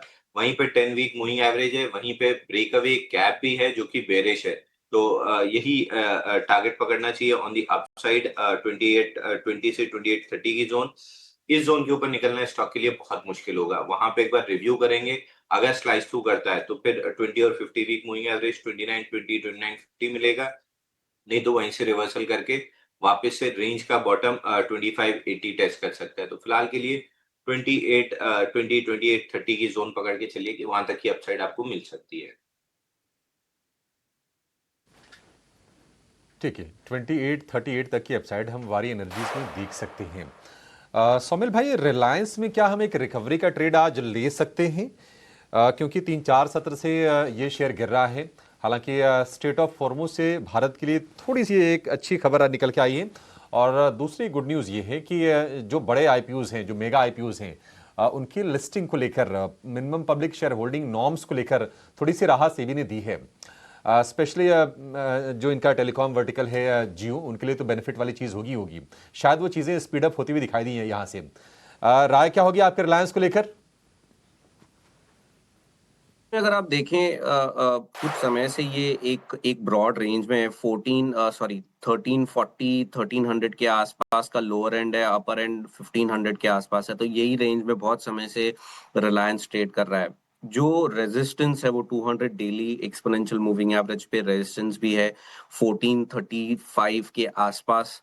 तो मुझे लगता है कि इससे इस समय थोड़ा सा दूर रहना चाहिए जब तक ब्रेकआउट नहीं मिलता। ब्रेकआउट वुड बी अबव 1435 के ऊपर अगर सस्टेन होता है तब जाके इसके अंदर मुझे लगता है कि बाय कर सकते हैं, लेकिन इस समय डेफिनेटली दूर रहें, क्योंकि अगर आप देखें 2040 डेली मूविंग एवरेज के नीचे चल रहा है, 200 डेली मूविंग एवरेज के नीचे चल रहा है। फ्राइडे के सेशन में प्रीवियस स्विंग लो नीचे टूटा है। तो इस समय लो टॉप लो बॉटम फॉर्मेशंस है, थोड़ा सा नेगेटिव स्ट्रक्चर बन रहा है। जब तक ब्रेकआउट ना मिले इससे थोड़ा सा दूर रहें। ठीक है, जब तक ब्रेकआउट ना मिले इससे दूर रहने की सलाह है। M&M के शेयर की अगर हम बात करें तो लगभग ये 9-10 महीने के निचले स्तर पर जाकर कारोबार कर रहा है और 3000 रुपए के लेवल को इसने तोड़ दिया है। पिछले 4 सत्र से लगातार बिकवाली और ब्रोकरेज फर्म्स का भरोसा भी थोड़ा सा शेयर पर घटता हुआ दिखाई दे रहा है, क्योंकि ऑटो में जो टॉप पिक्स की जो लिस्ट है सिटी ने उससे M&M को हटा दिया है, महिंद्रा एंड महिंद्रा। इसको लेकर राय आपकी अंशुल जी, क्या व्यू होगा आपका? मारुति और M&M इन दो पे हम कंटिन्यूअसली बेरिश रहे हैं, स्पेशली M&M जब इसने 11 फरवरी को फील्ड ब्रेकआउट दिया था 3729 के ऊपर, तब से हम 3070, 2962 और 2908 के टारगेट डिस्कस करते आ रहे हैं। आज वो टारगेट कंप्लीट होगा 2908 का। 22 दिन में 23% गिर चुका है, एक्सट्रीमली ओवरसोल्ड है। तो अब यहां से फ्रेश सेलिंग नहीं बनती है जब तक कि 10 डे मूविंग एवरेज कैचअप नहीं हो जाता। 10 डे मूविंग एवरेज 3140 के आसपास है, तो एक बाउंस बैक रैली आपको जरूर मिलेगी, रिलीफ रैली जिसको हम कहते हैं, डेड कैट बाउंस, वो प्रोबेबली 2 से 3 सेशन में मिल सकती है 3070 3100 की जोन तक। वहां पे वापस से सेल ऑन रैलीज करना चाहिए। स्टॉक एक्सट्रीमली वीक है, रैली सिर्फ एक डेड कैट बाउंस या रिलीफ रैली रहेगी, जिसमें ऊपर जो फंसे हुए उनको एग्जिट की अपॉर्चुनिटी मिलेगी। फ्रेश बाय की किसी भी तरह की कोई सलाह नहीं है। फ्रेश बाइंग करने की सलाह नहीं है। आगे हम ऑटो शेयरों पर थोड़ा सा ना विस्तृत व्यू लेंगे गौरांग सर से भी, लेकिन एक काम करते हैं, 9:09 हो गए हैं और 9 के नवरत्न का समय भी हो गया है। हमारे सहयोगी रविंदर हमारे साथ जुड़ गए हैं। Ravinder, good morning. बताइए आज कौन से 9 शेयर होंगे जहां पर फोकस रखना चाहिए? जी बिल्कुल, गुड मॉर्निंग अभिषेक। तो यहाँ पे आज के नवरत्न में सबसे पहले हम शुरुआत करते हैं सालासर टेक्नो इंजीनियरिंग से, जहाँ पर कंपनी ने कहा है कि मिडिल ईस्ट में कॉन्फ्लिक्ट के चलते जो LNG जो सप्लाई डिस्टर्ब हुआ, जिसके चलते कंपनी का जो ऑपरेशन है उस पर इम्पैक्ट देखने को मिल रहा है और इसके चलते प्रोडक्शन, डिलीवरीज, EPC एक्टिविटीज़ और गल्फ रीजन में एक्सपोर्ट का भी जो इम्पैक्ट देखने को मिल रहा है। तो इसके चलते ये स्टॉक फोकस में रह सकता है। दूसरे स्टॉक की बात करें तो यहाँ पर इंटरग्लोब एविएशन आज फोकस में रह सकता है, जहाँ पर इंटरग्लोब एविएशन ने ATF प्राइस बढ़ाने के बाद फ्यूल सरचार्ज इंट्रोड्यूस किया है और 14 मार्च से डोमेस्टिक और सब कॉन्टिनेंटल रूट्स पर जो है 425 पर सेक्टर तक चार्ज लगेगा, जबकि यूरोप रूट्स पर जो है 2300 तक का चार्जेस लगेगा। सो इसके चलते ये स्टॉक भी आज फोकस में रह सकता है। तीसरे स्टॉक की बात करते हैं, यहाँ पे आज कुछ स्टॉक्स ऑर्डर विंग के चलते फोकस में रह सकते हैं। तो उनमें से एक सीमैक है, जहाँ पर सीमैक को उसके कंसोर्टियम के साथ जो है ONG से करीब 411 करोड़ का वर्क ऑर्डर मिला है। सो इसके चलते ये स्टॉक भी फोकस में रह सकता है। चौथे स्टॉक की बात करते हैं, यहाँ पर बेजिल प्रोजेक्ट्स भी फोकस में रह सकता है, यहाँ पर कंपनी को 700 करोड़ से ज़्यादा का अल्ट्रा मेगा EPC जो है ऑर्डर मिला है, जिसके चलते ये स्टॉक फोकस में रह सकता है। प्री मार्केट में स्टॉक्स में जो है 7% से ज़्यादा की यहाँ पे तेज़ी देखने को मिल रही है। अगले स्टॉक्स की बात करें तो रेलटेल कॉर्पोरेशन ऑफ इंडिया भी फोकस में रह सकता है, जहाँ पर रेलटेल कॉर्पोरेशन ऑफ इंडिया को दो वर्क ऑर्डर मिला है, एक उत्तर प्रदेश पुलिस रिक्रूटमेंट और प्रमोशन बोर्ड से 30 करोड़ का और दूसरा साउथ सेंट्रल रेलवे से 34 करोड़ का। सो इसके चलते ये स्टॉक भी फोकस में रह सकता है। और जब भी कंपनी को ऑर्डर मिलता है तो यहाँ पर स्टॉक्स जो है यहाँ पर मोस्टली जो है रिएक्ट करता है। JSW स्टील की बात करें तो यहाँ पर JSW स्टील में मोज़ाम्बिक में जो है MDR coking coal mining project के लिए जो है कंपनी ने अनाउंस किया है और इस माइनिंग में लगभग 85 मिलियन टन्स रिजर्व है और 250 मिलियन तक का जो है यूजेबल कोकिंग कोल निकालने का जो पोटेंशियल है। सो इसके चलते ये स्टॉक भी फोकस में रह सकता है। सातवें स्टॉक्स की बात करें तो फिनो पेमेंट बैंक, जहाँ पर फिनो पेमेंट बैंक ने अपने अपडेट में कहा है कि कंपनी का जो जो टोटल डिपॉजिट है वो ऑल टाइम हाई पर है, जो करीब 2900 करोड़ का है। सो इसके चलते ये स्टॉक भी फोकस में रह सकता है। दूसरे स्टॉक की बात करते हैं, यहाँ पर वारी एनर्जीज भी फोकस में रह सकता है, जहाँ पर वारी एनर्जीज ने जो है नागपुर में इंडिया की सबसे बड़ी 10 गीगावाट इंटीग्रेटेड इनगॉट और वाटर मैन्युफैक्चरिंग फैसिलिटी डेवलप करेगी और इसके लिए कैपेक्स जो है 6200 करोड़ का होगा। सो इसके चलते ये स्टॉक भी फोकस में रह सकता है। प्री मार्केट में स्टॉक्स में जो है 2 से 2.5% के आसपास यहाँ पे तेजी देखने को मिल रही है। आखिर में बात करेंगे कुछ स्टॉक्स जो आज ब्रोकरेज के चलते फोकस में रह सकते हैं। यहाँ पर HSBC ने OMCs को डाउनग्रेड किया है। उन्होंने इंडियन ऑयल कॉर्पोरेशन को जो है डाउनग्रेड किया होल्ड पर, और टारगेट प्राइस जो है 220 से घटाकर 125। HPCL को भी उन्होंने डाउनग्रेड किया होल्ड पर, BPCL को भी होल्ड पर, और ONGC को जो उन्होंने मेंटेन रखा है रिड्यूस रेटिंग, और टारगेट प्राइस जो 200 से बढ़ाकर जो है 240 का रखा है। सो इसके चलते ये सभी OMC स्टॉक्स आज फिर से फोकस में रह सकते हैं। ठीक है रविंदर, बहुत शुक्रिया। तो ये 9 के 9 शेयरों पर आप फोकस करके जरूर चलिए। बहुत मेहनत से हमारी रिसर्च टीम ये 9 शेयर आपके लिए निकालती है ताकि आपको ना कोई कंफ्यूजन ना हो कि अच्छा कौन से शेयरों पर फोकस करें, किसी छोड़ें। बाजार खुलने में 2 मिनट के आसपास का समय रह गया है। एक मैं क्विक राय आपसे मैं गौरांग सर चाहूंगा ऑटो शेयरों को लेकर। काफी हमने शार्प सेल ऑफ देखा है ऊपरी स्तरों से, क्योंकि चिंताएं ये हैं कि अगर मान लीजिए पेट्रोल डीजल महंगा हुआ तो शायद डिमांड पर थोड़ा सा असर आएगा। और अगर हम ईयर टू डेट भी देखेंगे तो जो बड़ी बड़ी कंपनीज हैं ऊपरी स्तरों से लगभग 15%, 20%, 22% ये सस्ती हो गई हैं। आप अपॉर्चुनिटी के तौर पर देख रहे हैं सर, या फिर आपको लगता है कि चिंताएं थोड़ी सी और बढ़ सकती हैं यहां से? तो अभिषेक जी, बाजार में चिंताएं ना हो तो चिंता होती है मेरे ख्याल से, क्योंकि एक ही तरफ अगर राय और रुझान हो तो मुझे जरा ज्यादा फिक्र हो जाती है। लेकिन आपका प्रश्न का उत्तर देते हुए देखिए, पहले तो ऑटो क्षेत्र हमारी काफी सारी बहुत लंबी लिस्ट है। 2 पहिया, 3 पहिया, 4 पहिया, commercial vehicle, tractor, agri equipment, electric vehicle बनाने वाली कंपनी, काफी सारी कंपनी है। कल जैसे मैं कह रहा था पहले प्रश्न के उत्तर देते हुए कि मैं माननीय मंत्री पीयूष गोयल जी को सुन रहा था, कल एक समिट में थे वो, और जहां तक मेरी जानकारी है अभिषेक भाई, अगर मैं गलत हूं तो आप ठीक कीजिएगा, भारत सरकार ने साझा FTA फ्री ट्रेड एग्रीमेंट करीबन 8 देशों के साथ हस्ताक्षर किए, मोहर लगाई है। कल मंत्री जी कह रहे थे पीयूष जी के वो बाकी अन्य 6 देशों के साथ और अलग अलग गुटों के साथ बात कर रहे हैं FTA को लेकर के। मैं ये इसलिए कह रहा हूं क्योंकि एक्सपोर्ट मार्केट पिछले अगर आप कुछ महीनों से देखें तो जो बिकवाली का आंकड़ा आया था अच्छा आया था, और अगर ऐसा होता है तो ये और एक्सपोर्ट मार्केट ओपन अप हो सकता है। बहुत सारी कंपनियां खरीदारी की सूची है, मेरे ख्याल से मार्केट ओपन होने वाला है। हाँ तो शायद आपको उसके ऊपर चर्चा करनी है। गौरांग जी, मार्केट ओपन के बाद आपके पास जरूर आएंगे, पर जी हाँ, जो मार्केट से संकेत मिल रहे हैं, हालांकि गिफ्ट निफ्टी एक पॉजिटिव ओपनिंग के संकेत जरूर दे रहा था, बट जो तस्वीर है फिलहाल इतनी कुछ अच्छी नहीं है, क्योंकि निफ्टी शायद 30 अंकों की कमजोरी के साथ शुरुआत करे। फर्स्ट ट्रेड आपकी स्क्रीन पे जहां पर मार्केट की हो गई है शुरुआत, और जी हाँ, आज हरे निशान में शुरुआत हुई है सरप्राइजिंगली 83 पॉइंट्स के जंप के साथ। फिलहाल आपको निफ्टी 50 दिखेगा, और साथ ही निफ्टी बैंक में भी देखें तो लगभग 150 अंकों की फिलहाल ओपनिंग हमने देखी है। ऐसे में कई सारे काउंटर्स हैं जिनमें एक अच्छा एक्शन है, आइए उनकी चर्चा करते हैं। जहां पर सबसे पहले अल्ट्राटेक सीमेंट, ये लगभग 2% की तेजी दिखा रहा है। साथ ही साथ अगर हम देखें तो ग्रासिम, JSW स्टील, इटर्नल, ये तमाम स्टॉक्स हैं जो कि फिलहाल अच्छी तरीके से तेजी के साथ कारोबार कर रहे हैं। गिरने वाले शेयर्स में आज आप देखेंगे श्रीराम फाइनेंस 2% की गिरावट दिखा रहा है, BEL लगभग 1% कमजोर है, और एशियन पेंट्स में लगभग आधे % की कमजोरी आप देख सकते हैं। बट अभी फिलहाल निफ्टी बैंक हरे निशान में शुरुआत के बाद गिरावट का शिकार होता हुआ 40 अंकों की वहां पर गिरावट है, और ऐसे में निफ्टी 50 को देखें तो वो अपनी हल्की बढ़त जो है बरकरार रखा हुआ है। देखते हैं आगे किस तरीके का एक्शन पैन आउट होता है। थोड़ा मार्केट्स को सेटल होने देते हैं, बट इस बीच ब्रॉडर मार्केट पे फोकस डालते हैं, जहां पर आज कई सारे कैप गुड काउंटर्स जो हैं अच्छे मूव दिखा रहे हैं। मैं देख पा रही हूं कि थर्मैक्स ये 2.5% की तेजी आपको दिखा रहा है। इसके अलावा फार्मा स्पेस से जाइडस वेलनेस ये लगभग 4% मजबूत है। अदानी टोटल ये काउंटर रुकने का नाम नहीं ले रहा है, 2.5% की तेजी आज के सत्र में आपको दिखेगी। और फार्मा स्पेस से नैटको फार्मा भी एक तरफा चाल दिखाई है, इसने लगभग 2% से ज्यादा की तेजी के साथ फिलहाल कारोबार। GMR एयरपोर्ट्स 1.5% की तेजी आज के सत्र में आती हुई, और धीरे धीरे करके कई सारे फार्मा काउंटर्स हैं जो कि अच्छे मूव्स दिखा रहे हैं, उनको देखते हैं किस तरीके का वहां पर एक्शन पैन आउट होता है। अब एक बार गिरने वाले शेयर्स की बात कर लेते हैं ब्रॉडर मार्केट स्पेस में से।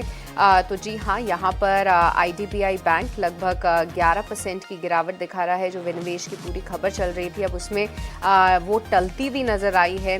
रिजर्व प्राइस के नीचे जो है वो बोलियां लगी हैं, और उसके चलते आप देख सकते हैं कि ये स्टॉक में एक बड़ी गिरावट।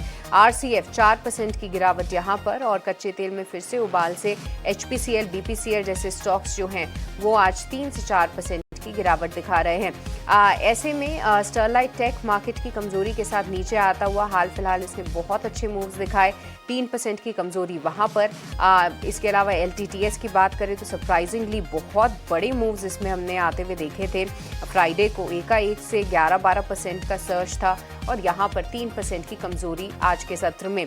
कुछ एक रियल एस्टेट काउंटर्स में भी गिरावट है, जिसमें शोभा 2% की गिरावट आपको आज के सत्र में दिखाएगा। तो ऑल एंड ऑल आप देखें तो कहीं ना कहीं डिसेंट शुरुआत मानेंगे। देखिए बहुत ज़्यादा पिटते हुए तो नहीं नज़र आ रहे हैं, पर जी हाँ, लगभग 23,130 के आसपास फिलहाल निफ्टी सपोर्ट लेने की कोशिश कर रहा है। निफ्टी बैंक हरे निशान में शुरुआत के बाद जो है अब गिरावट का शिकार हो रहा है।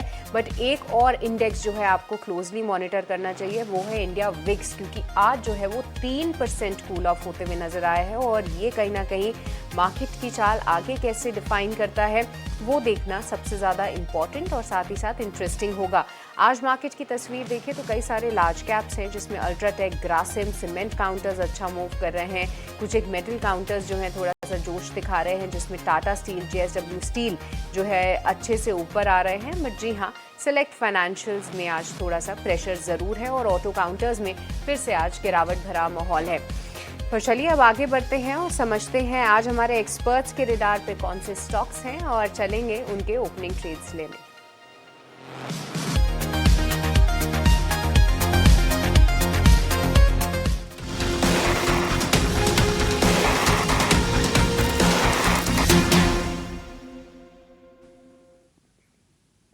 तो बाजार की शुरुआत हो गई है, और इस शुरुआत से मतलब कॉन्फिडेंस निश्चित तौर पर बढ़ेगा नहीं। ज़्यादातर शेयर आपको निफ्टी के हरे निशान में ज़रूर दिखाई देंगे, लेकिन ब्रॉडर मार्केट से पिक्चर अभी भी थोड़ी सी नेगेटिव नज़र आ रही है। 1750 शेयर नीचे हैं, और लगभग 700 शेयर हम देख रहे हैं कि तेज़ी के साथ कारोबार कर रहे हैं। देखते हैं कि हल्के से जो गेंस हैं ये कितना बाजार इसको आगे बढ़ा पाता है, क्योंकि लॉसेस तो काफ़ी ज़्यादा हुए हैं। पिछले हफ्ते 2.5 से लेकर 2.25% के आसपास की गिरावट हमने इंडेक्स के लेवल पर देखी है। शुरुआत प्रदीप जी आपसे करना चाहेंगे। आपका स्टॉक कहां पर आपकी नजर गई है, क्या खरीदना है अभी?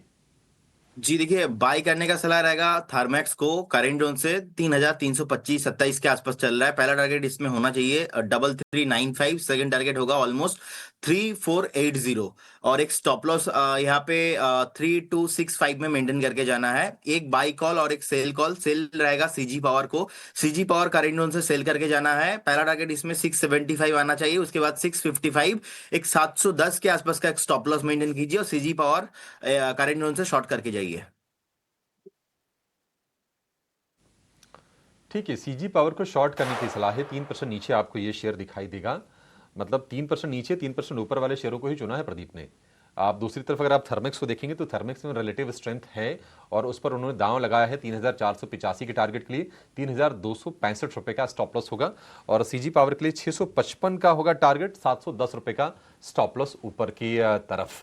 तो एक बाई और एक सेल, इस कंफ्यूजन वाले बाजार में दोनों तरफ के मौके प्रदीप खोज रहे हैं। सोमिल जी, आपके ट्रेड क्या होंगे सर?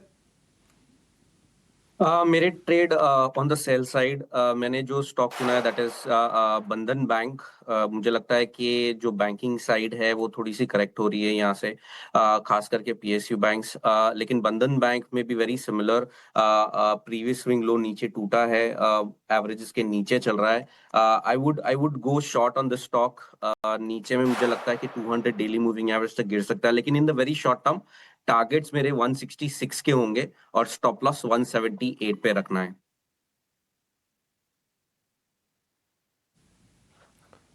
ठीक है, 178 के स्टॉप लॉस, 166 के टारगेट। बंधन बैंक, बाकी बैंक थोड़ा सा ना पहले गिरे, बंधन बैंक में थोड़ी गिरावट थोड़ी लेट हुई है। यहाँ पर आपके लिए अच्छे मौके बन सकते हैं 166 के टारगेट के लिए। सोमिल भाई, बहुत शुक्रिया, आज आपने समय निकाला और विस्तार से तमाम शेयरों पर आपने अपनी व्यूज हमारे दर्शकों के साथ शेयर किए और बेहतरीन ट्रेड भी बताया आपने।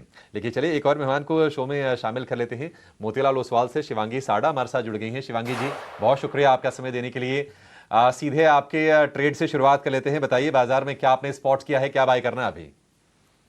Very good morning. तो हम देख रहे हैं कि बाजार में थोड़ी बहुत प्रेशर इंटैक्ट है, हालांकि थोड़ी रिकवरी जरूर देखने को मिल रही है, बट ऐसे में पसंदीदा स्टॉक मेरा रहेगा हिंडाल्को पर, जो कि एक मेटल स्पेस में से एक स्ट्रॉन्गेस्ट काउंटर रहा है। और लंबी अवधि के स्ट्रक्चर को अगर हम देखें वीकली फ्रेम में, तो अभी तक यहाँ पे स्ट्रक्चर इंटैक्ट है। एक थोड़ी बहुत गिरावट पिछले सेशन में देखने को मिली थी, बट ओवरऑल जिस तरह से स्मार्ट बाइंग है लोअर लेवल से, वो एक इंडिकेशन है कि एक अच्छे रिट्रेसमेंट लेवल पे लोग इसको अभी भी बाय करते हुए दिख रहे हैं। तो यहाँ पे खरीदारी की सलाह रहेगी। लगभग हम यहाँ पे 950 के नेक्स्ट टारगेट्स के लिए हम इसको देख सकते हैं, 900 के एक स्टॉप लॉस के साथ। 950 के टारगेट, 900 रुपए का स्टॉप लॉस होगा हिंडाल्को के लिए। हमने देखा था कि शुक्रवार को सारे के सारे जो मेटल शेयर थे वहां पर क्रैक आ रहा था, बड़ा क्रैक था हिंडाल्को में भी। 970 से सीधे ये शेयर गिर के आ गया था 910 रुपए के आसपास। लेकिन एक अपॉर्चुनिटी आपके लिए बन रही है।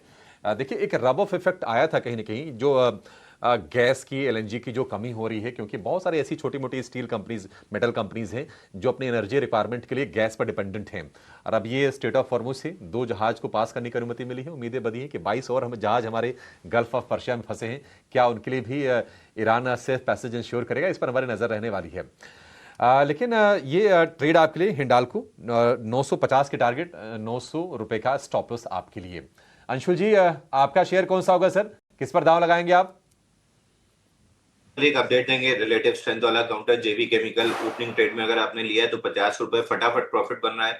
यहाँ पे प्रॉफिट बुक करके कैपिटल खाली करना चाहिए और आपको लेना चाहिए तेजस नेटवर्क। तेजस नेटवर्क में फ्लैग पैटर्न बना था, 5 दिन में 69% चला था, उसके बाद से करेक्टिव ट्रेंड में था। 20 डे मूविंग एवरेज फ्राइडे को कैचअप हुआ। आज किकर पैटर्न की फॉर्मेशन है, 450 के राउंड चल रहा है, 450 51 यहाँ पे बाई करना चाहिए। 435 का स्टॉप लॉस रहेगा और 470 का टारगेट रहेगा। तो तेजस नेटवर्क बाई करके चलना चाहिए।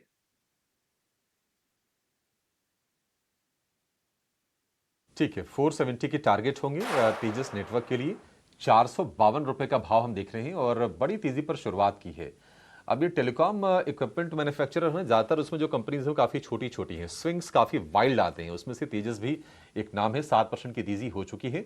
लेकिन अंशु जी को भरोसा है कि 470 रुपए के प्राइसेस इसमें आ जाएंगे।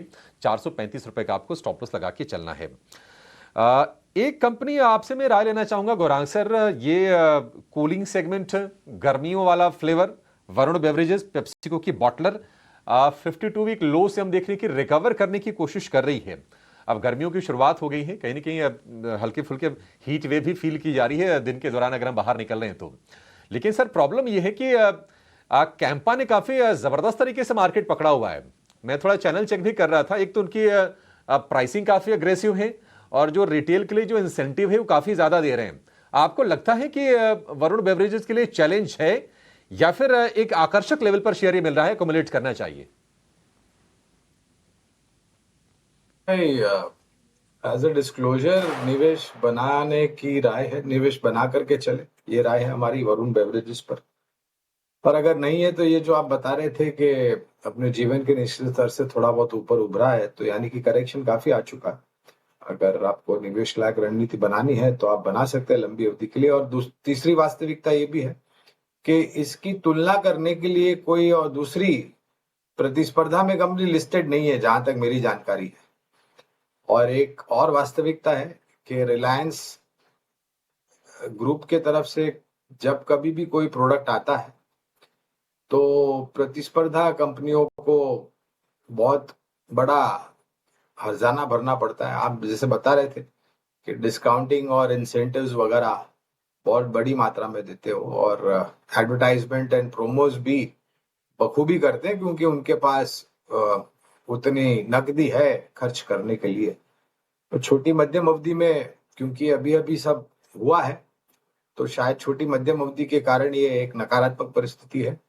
वरुण बेवरेजेस की जहां तक बात है, मेरे ख्याल से ये इनकी खबर आई थी कुछ महीनों पहले कि अभी तो ये नॉन अल्कोहलिक और कार्बोनेटेड ड्रिंक्स में ही है, लेकिन विदेश में जहां पर इनका साझा करार है वहां पर एक अल्कोहलिक बेवरेजेस भी लॉन्च कर रहे हैं। ऐसी कुछ खबरें थी, मेरे पास नाम नहीं है इसलिए मैं ज्यादा तो बात नहीं करूंगा, लेकिन आपका प्रश्न का उत्तर देते हुए निवेश है तो बने रहे। ऊपरी स्तर पर लिया है तो थोड़ा बहुत खरीद करिए क्योंकि काफी नीचे आया है, और नया निवेश करना है तो पूरी ताकत लगा करके मत कीजिए, इस स्तर से शुरुआत कीजिए और गिरावट पर जोड़ते रहिए। बिल्कुल, तो ये राय आपको आती हुई वरुण बेवरेजेस के ऊपर। चलिए, एक स्टॉक जो खबरों के दम पर आज बड़ा एक्शन दिखा रहा है, बैजल प्रोजेक्ट्स के स्टॉक को आपकी स्क्रीन पर लेकर आते हैं। 700 करोड़ का अल्ट्रा मेगा ईपीसी ऑर्डर इनको मिला है और स्टॉक में आज देखिए तो अच्छी खासी 8% की मजबूती आपको देखने को मिल जाएगी। बैजल प्रोजेक्ट्स अब इन लेवल्स पर क्या करें, बड़ी तेजी आ चुकी है, जरा प्रदीप जी से चेक कराते हैं। प्रदीप जी, एक बार बैजल प्रोजेक्ट्स को चेक कीजिए, क्या यहाँ पे अब अगर किसी के पास है, किसी ने खरीदे तो प्रॉफिट बुक करके निकलना चाहिए या अभी थोड़े और बने रहे, थोड़ा और गैस बाकी है इसके अंदर? देखिए, मुझे लगता है कि एग्जिट कर जाना चाहिए क्योंकि लगातार स्टॉक एक डाउन ट्रेंड में है और एक डेड कैट बाउंस आया है, ऑलमोस्ट 9% अभी ऊपर है। करेंट जोन से पर प्रॉफिट बुक करने का सलाह रहेगा। इनफैक्ट डे लो भी 148 के रेंज पे ही मैं देख पा रहा हूँ। सो अगर बाई चांस 148 ब्रेक होता है तो फिर आपको फिर से न्यू एक बार ऑल टाइम लोज पे भी जाते हुए काउंटर दिखाई देंगे। तो कुछ भी मूव पहले भी सस्टेन नहीं रहा था, तो एज पर द हिस्ट्री आपको वेट नहीं करना है, एग्जिट करने का ही सलाह रहेगा।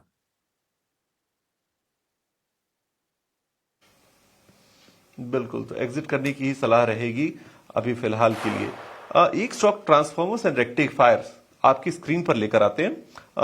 अपने डे हाई से 5% अचानक से करेक्ट हो गया ये शेयर। ट्रांसफॉर्मर्स एंड रेक्टिफायर आपकी स्क्रीन पर लेकर आते हैं। आखिर क्या हो गया इसके अंदर, जरा चेक कराते हैं अंशुल जी से। टारिल ट्रांसफॉर्मर्स एंड रेक्टिफायर, आप देखिए कि स्टॉक अब जो है वो 4% नीचे है, अपने डे हाई से 5% नीचे करीब करीब। अंशुल जी, जरा एक बार चेक कीजिए टारिल के शेयर को, क्या हो गया इसके अंदर? सर, स्टॉक में वीकनेस है और pull back rally 10, 20, 50 day moving average तक आई थी, जिसका वापस फ्रेश ब्रेकडाउन फ्राइडे के सेशन में आया है और ये ब्रेकडाउन वापस अपने स्विंग लोज और एक छोटा सा गैप है 252 के अराउंड, उसको फिल करने जा रहा है। तो इमीडिएट डाउन साइड 252 तक मिलेगी और उसके नीचे निकलता है तो अगला टारगेट 239 का रहेगा। तो in short pull back rally complete हो चुकी है और स्टॉक ने अपना जो डोमिनेंट डाउन ट्रेंड है उसको रिज्यूम किया है, तो नीचे की तरफ आते हुए दिख रहा है। ठीक है, ट्रांसफार्मर्स एंड रेक्टिफायर्स को लेकर ये भी हो गया।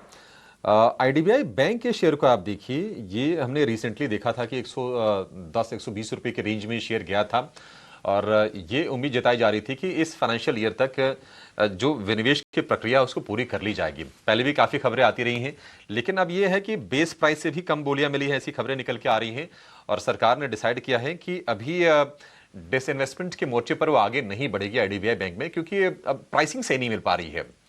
आईडीबीआई बैंक, गुरांग सर, आपका व्यू, क्योंकि इसके लिए बाकी फंडामेंटल कुछ काम नहीं करते हैं सर, कि नहीं किस तरह की एसेट क्वालिटी है, कितनी इसकी क्रेडिट ग्रोथ है, क्या हो रहा है, एक ही खबर पर चलता है या फिर गिरता है। अभी क्या करना चाहिए सर? तो हम जैसे विशेषज्ञ भी इसके ऊपर काम नहीं करते, और आपने सही फरमाया। मेरे ख्याल से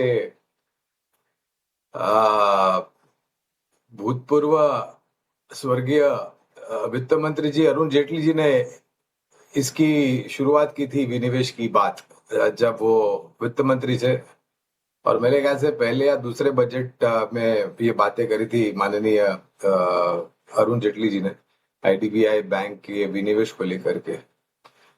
वो साल था और आज का साल है, और अभी भी मेरे ख्याल से ये असमंजस परिस्थिति बनी हुई है। कवरेज नहीं है इसलिए विशेष रूप में तो टिप्पणी नहीं करूंगा, लेकिन हाँ, अगर आपको छोटी बैंकों में ध्यान देना है तो मेरे ख्याल से बहुत सक्षम बैंक है छोटी बैंक्स। एक बैंक जो कि नकारात्मक खबरों के दौर से गुजरा था हाल ही में, चंडीगढ़ में कुछ अकाउंट को लेकर है, वो आईडीएफसी फर्स्ट बैंक। हाँ, अभी भी मेरे ख्याल से 2 दिन पहले भी, पिछले हफ्ते भी कुछ खबरें आई थी, तो वहां पर खरीदारी की राय है। एक दूसरी बैंक है मेरे ख्याल से साउथ इंडियन बैंक, जहां पर खरीदारी की राय है। फेडरल बैंक पर हमारी राय थी, लेकिन अभी मेरे ख्याल से अंडर रिव्यू है फेडरल बैंक, इसलिए विशेष रूप में टिप्पणी नहीं करूंगा। लेकिन सिटी यूनियन बैंक है, ये भी हमारी कवरेज में थी एक समय पर। पता नहीं अभी कवरेज है कि नहीं है, लेकिन पहले कवरेज में थी और शायद अभी रिव्यू में है। तो और ये जो बातें होती है ना सरकार की तरफ से, जब तक निर्णायक तरीके से सौदा नहीं हो जाता है और हाथ बदली नहीं हो जाते, मेरे ख्याल से किसी भी प्रकार का अनुमानित सौदा नहीं करना चाहिए आपको।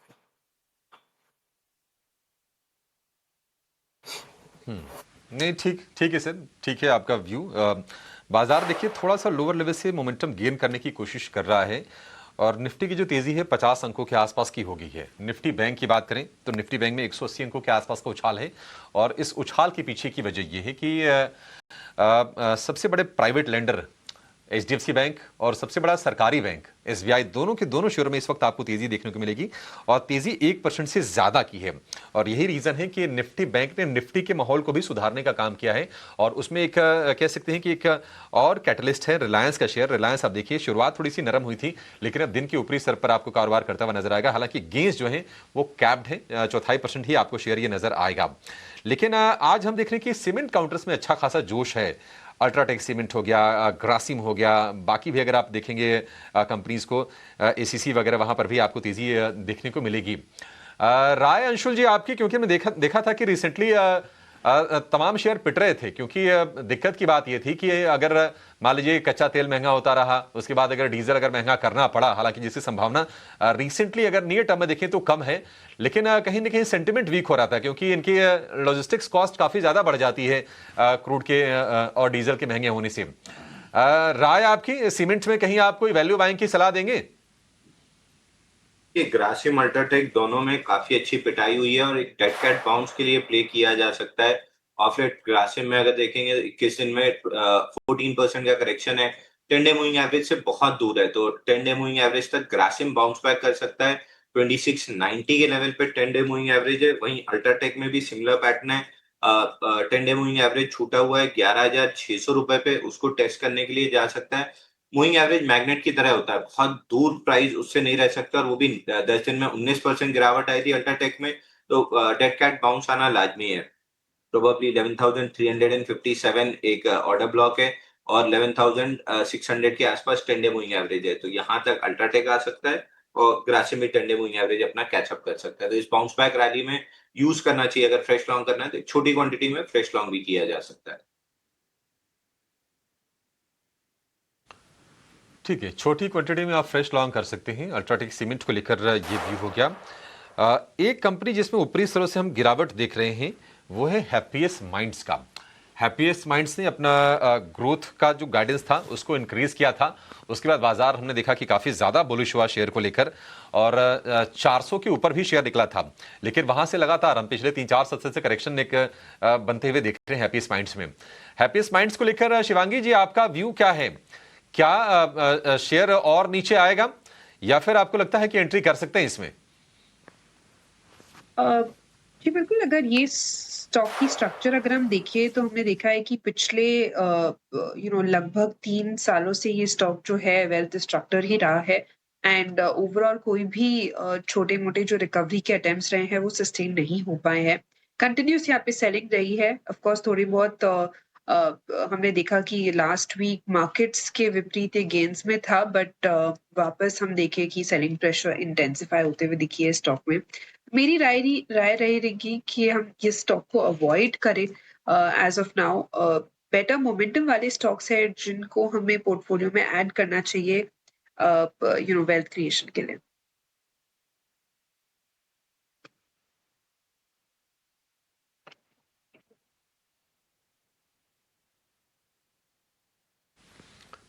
ठीक है, हैप्पीएस्ट माइंड्स को लेकर ये व्यू हो गया। चलिए एक और अपने एक्सपर्ट को जोड़ते हैं। इन हाउस हमारे मेहमान हैं कुणाल बोथरा। कुणाल जी, बहुत शुक्रिया आपका समय देने के लिए। स्वागत है आपका 18 स्वदेश पर। कुणाल जी, थोड़ी बहुत तो उम्मीद तो बाजार में बध रही है, लेकिन मुझे आशंका पूरी है कि शायद इंट्राडे में ये गेंस भी फिजल आउट होंगे। आपकी राय बताइए कि शेयरों में कौन सी है, और एक बार निफ्टी को लेकर भी अपनी स्ट्रेटजी जरा शेयर कर दीजिए। तो धन्यवाद शो पे इन्वाइट करने के लिए। अभिषेक, आई थिंक स्टार्ट काफ़ी अच्छा है मार्केट्स का उस लिहाज से देखें तो, बिकॉज लास्ट 3 से 4 दिन का जो हैंडओवर था मार्केट्स का वो काफ़ी नेगेटिव था। तो उस लिहाज से ऐसा लग रहा है कि आई थिंक स्टार्ट वाइज ये मूव काफ़ी स्ट्रांग है, बिकॉज ये मूव्स ऐसे स्टार्ट्स जनरली थोड़े से रिलैक्सेशन दे देते हैं मार्केट्स को। हो सकता है कि काफ़ी सारे नए ट्रेंड्स उभर के आए। लेवल वाइज अगर मैं बात करूं तो अभी भी 23,500 का मेजर रेजिस्टेंस है इंडेक्स पे, और 23,000 के आसपास 22,800 टू बी प्रिसाइज एक अच्छा सपोर्ट है। तो मेरा मानना है कि अब शायद हम इस रेंज में हम ट्रेड करेंगे इंडेक्स के शॉर्ट टर्म साइड के हिसाब से। जो कपल ऑफ बाय कॉल्स मैं यहाँ पे सजेस्ट करूँगा, पहला इनफैक्ट बाय कॉल रहेगा इटर्नल पे। स्टॉक बीटन डाउन ज़्यादा है, ओवरसोल्ड इंडिकेटर्स ऑलरेडी आ चुके हैं स्टॉक प्राइस में, 210-15 के आसपास ट्रेड कर रहा है। तो मेरा मानना है कि आई थिंक करंट लेवल से रिस्क रिवॉर्ड भी अट्रैक्टिव है। यहाँ पे मैं सजेस्ट करूँगा 225 का इमीडिएट टारगेट, स्टॉप लॉस रख सकते हैं 210 का। सेकंड बाय कॉल जो रहेगी वो रहेगी ग्रासिम पे, बिकॉज मेरा मानना है कि आई थिंक ये भी एक ऐसा चार्ट है जो जनरली अपने मेजर सपोर्ट्स के आसपास से बहुत अच्छा बाउंस बैक देता है। करंट लेवल से 2600 के आसपास से स्टॉक ने वैसा ही एक स्ट्रॉन्ग सपोर्ट टेरिटरी दिखाया है। तो मैं सजेस्ट करूँगा ग्रासिम पे बाय, टारगेट्स यहाँ पे रख सकते हैं 2680 का, स्टॉप लॉस 2600 का।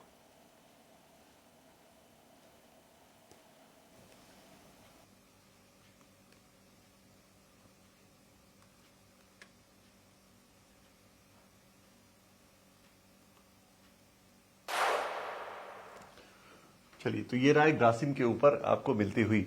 चलिए, एक स्टॉक आपकी स्क्रीन पर लेकर आते हैं, फिनो पेमेंट्स बैंक का। बैंक के बिजनेस अपडेट्स आए और बिजनेस अपडेट्स काफी पॉजिटिव है। आप देखिए, इनका जो टोटल डिपॉजिट बैलेंस है वो हाईएस्ट एवर लेवल पे पहुंच गया है 2900 करोड़ के हिसाब से। और उसके अलावा जो और खबरें आई हैं कि इन्होंने करीब 27 फरवरी के बाद से लेकर अब तक 1.5 लाख नए बैंक अकाउंट्स खोले हैं। लगभग अगर आप देखेंगे तो 10,000 नए अकाउंट्स डेली के हिसाब से इन्होंने खोले हैं।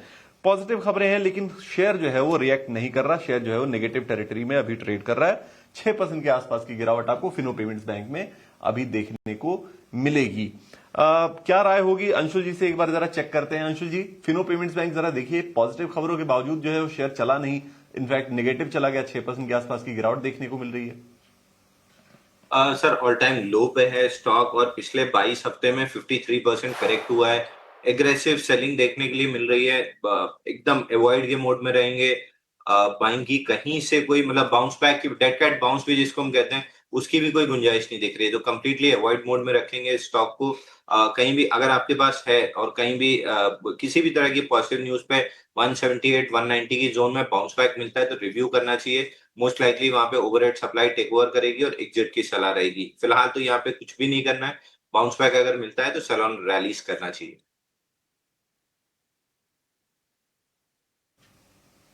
सेल ऑन रैलीज यानी जब भी उछाल आए तो आप बिकवाली कीजिए, बाउंस बैक जब भी मिले तो बिकवाली कीजिए, प्रॉफिट बुक कीजिए, निकलिए। ये राय अंशुल जी की तरफ से आती हुई।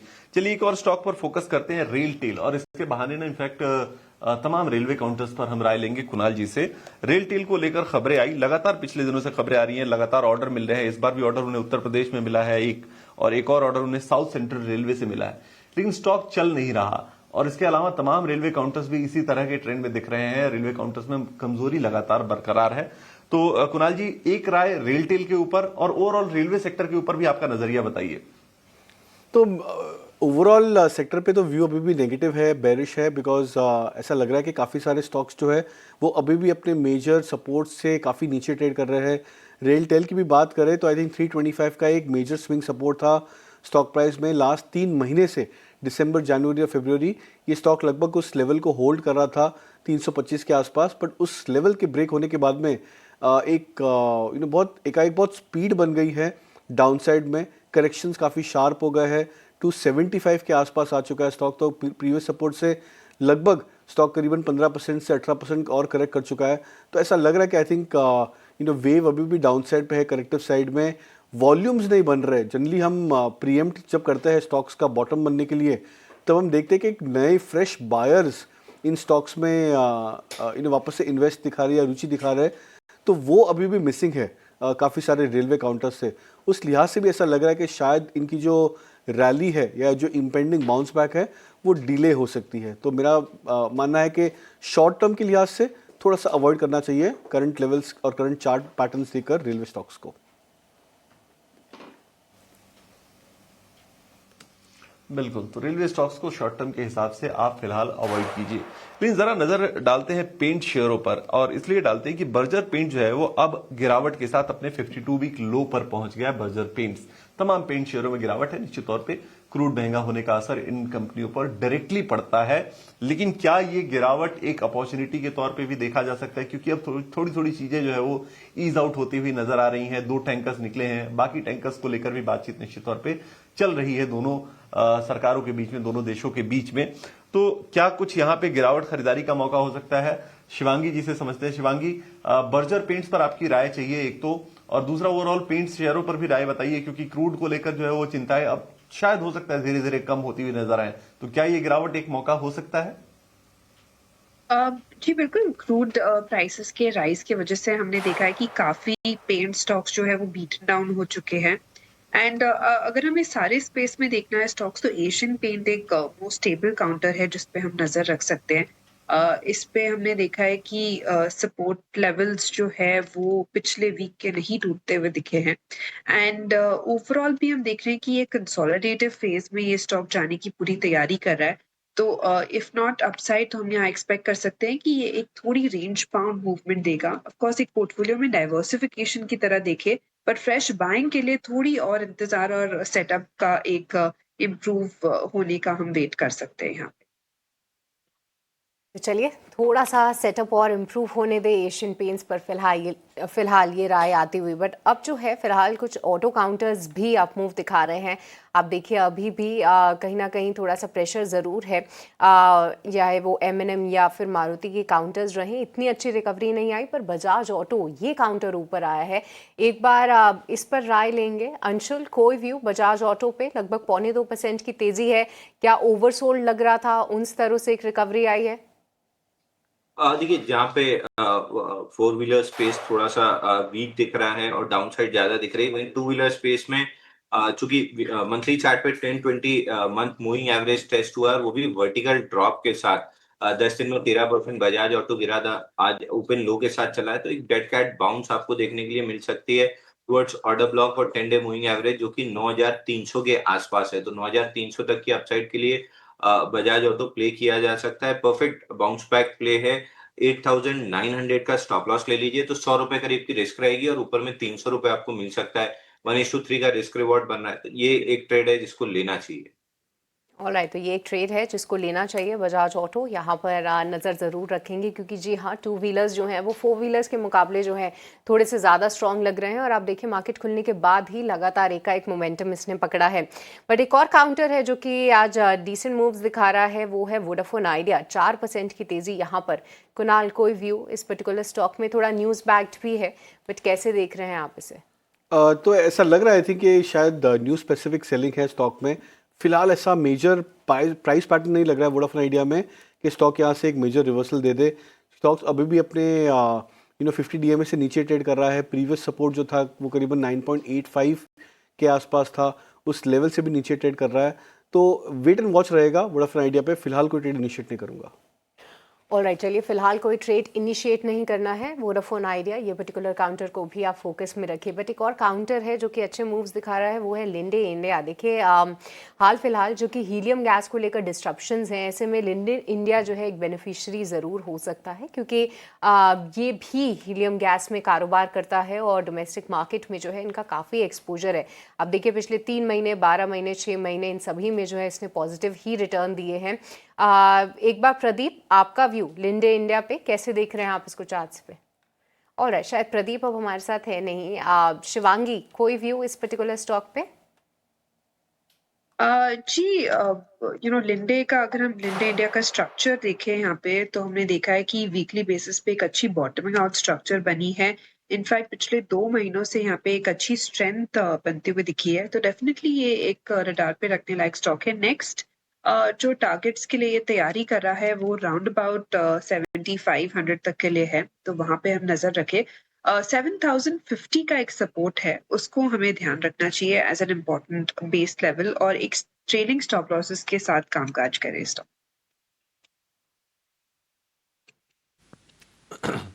ठीक है, लिंडे इंडिया को लेकर ये व्यू हो गया। पेटीएम हम देख रहे हैं कि देखिए लोअर लेवल से थोड़ी सी स्ट्रेंथ आ रही है। और आज आप देखेंगे करीब करीब 2% के आसपास की तेजी पेटीएम में है।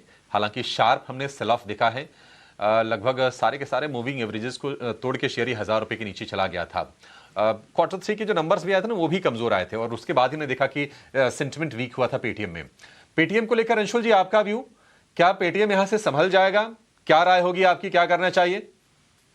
सर देखिए, आपके सवाल में ही जवाब छुपा हुआ है कि सारे मूविंग एवरेजेस एक दूसरे के नीचे हैं। ऑन द डेली वीकली पे भी 10 बिलो 20 आ चुका है, far away from moving averages है। 39 डेज में 29% करेक्ट हुआ है। Again a good bounce back candidate, लेकिन केवल बाउंस बैक कैंडिडेट। 1025 पे ऑर्डर ब्लॉक और 10 डे मूविंग एवरेज दोनों है, तो वहां तक बाउंस बैक कर सकता है। बाउंस बैक में स्ट्रेंथ अगर आती है तो फिर फर्दर 20 डे मूविंग एवरेज तक बाउंस करेगा, जो कि 1066 पे है। और अगर स्ट्रेंथ नहीं मिलती है, वॉल्यूम बैक बाउंस बैक नहीं होता है, तो 10 डे मूविंग एवरेज 1025 पे ये बाउंस बैक खत्म हो जाएगा। तो अगर बाउंस बैक के लिए प्ले करना है, 1025 टारगेट लगा के प्ले कर सकते हैं। बहुत आइडियल प्ले नहीं है, लेकिन डेड कैट बाउंस इस मार्केट में चल रहा है, तो एक छोटी सी रिस्क ली जा सकती है। अगेन जो फ्राइडे हमने बात की थी, 0.25% ऑफ द कैपिटल रिस्क लेके अगर लो के साथ करते हैं तो 1:2 का रिस्क रिवॉर्ड निकल सकता है।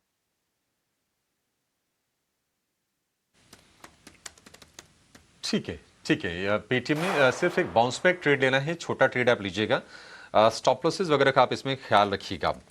पिछले हफ्ते हमने देखा था कि जो इंडक्शन स्टोव बनाने वाली जो कंपनीज हैं, उस पर हमने जबरदस्त बाइंग देखी थी, मतलब तोड़ फोड़ बाइंग हो रही थी।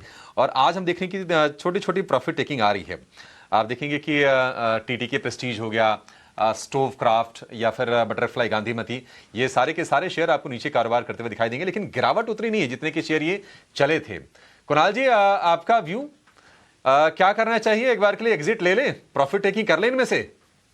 अभिषेक, मैं स्टॉक ट्रैक नहीं करता तो मैं इस पे कोई व्यू सजेस्ट नहीं कर सकता। अच्छा ठीक है, छोड़ दिए, फिर जिसको आप ट्रैक करते होंगे वही शेयर पूछता हूं। अशोक लेलैंड क्या करें कुणाल जी?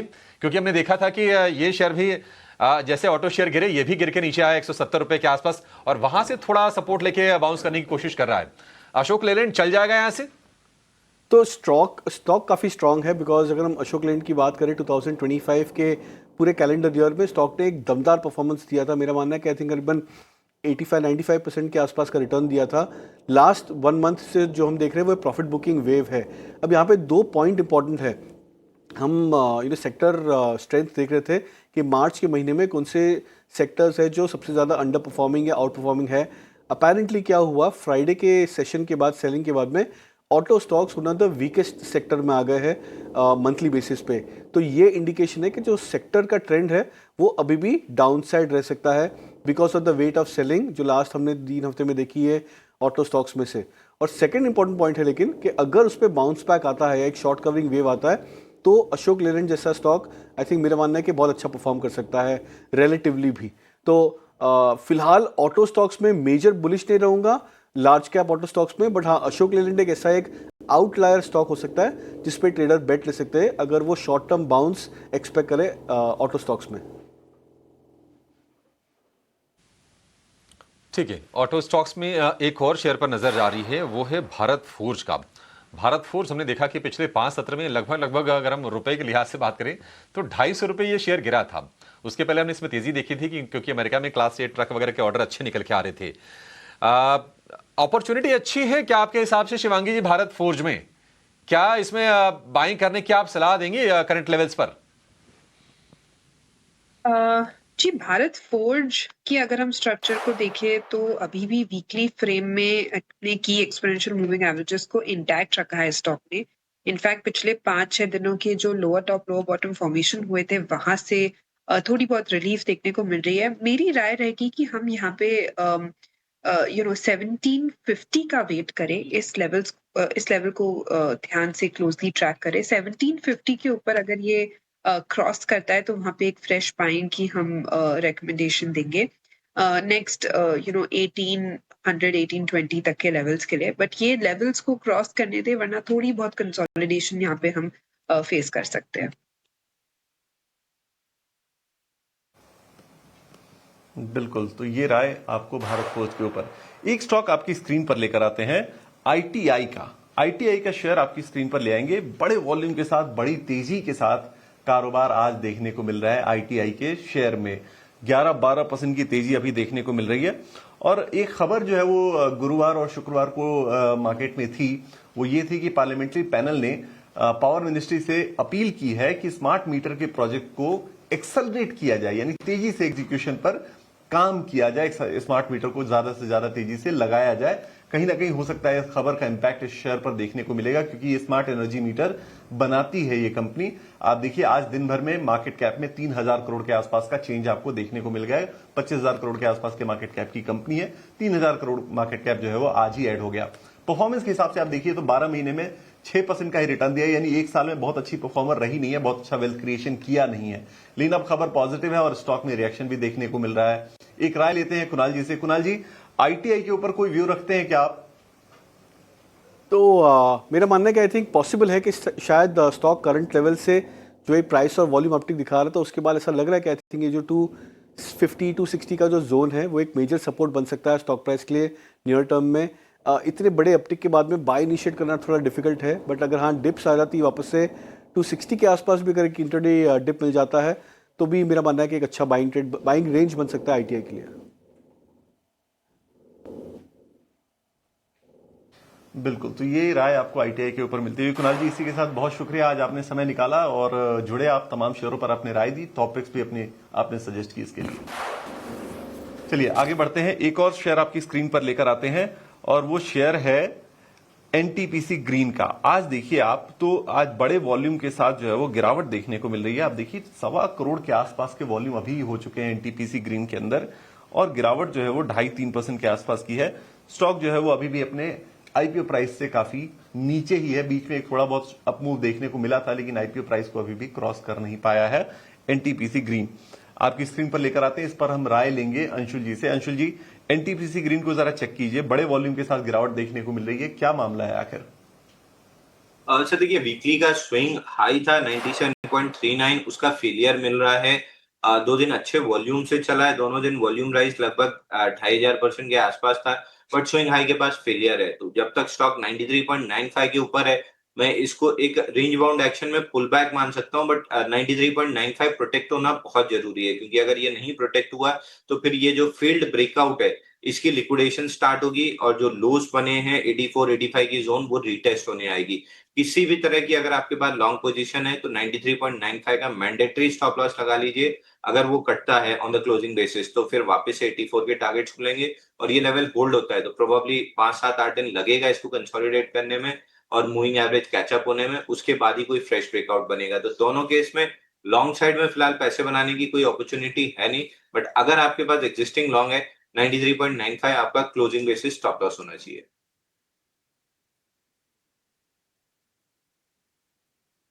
बिल्कुल, तो ये राय आपको आती हुई एनटीपीसी ग्रीन के ऊपर। चलिए एक और स्टॉक आपकी स्क्रीन पर लेकर आते हैं। वॉल्यूम के साथ गिरावट का जब मैंने वो देखा, ट्रेंड देखा, तो उसमें एक और स्टॉक मेरे स्क्रीन पर आया, एल&टी टेक्नोलॉजी सर्विस का।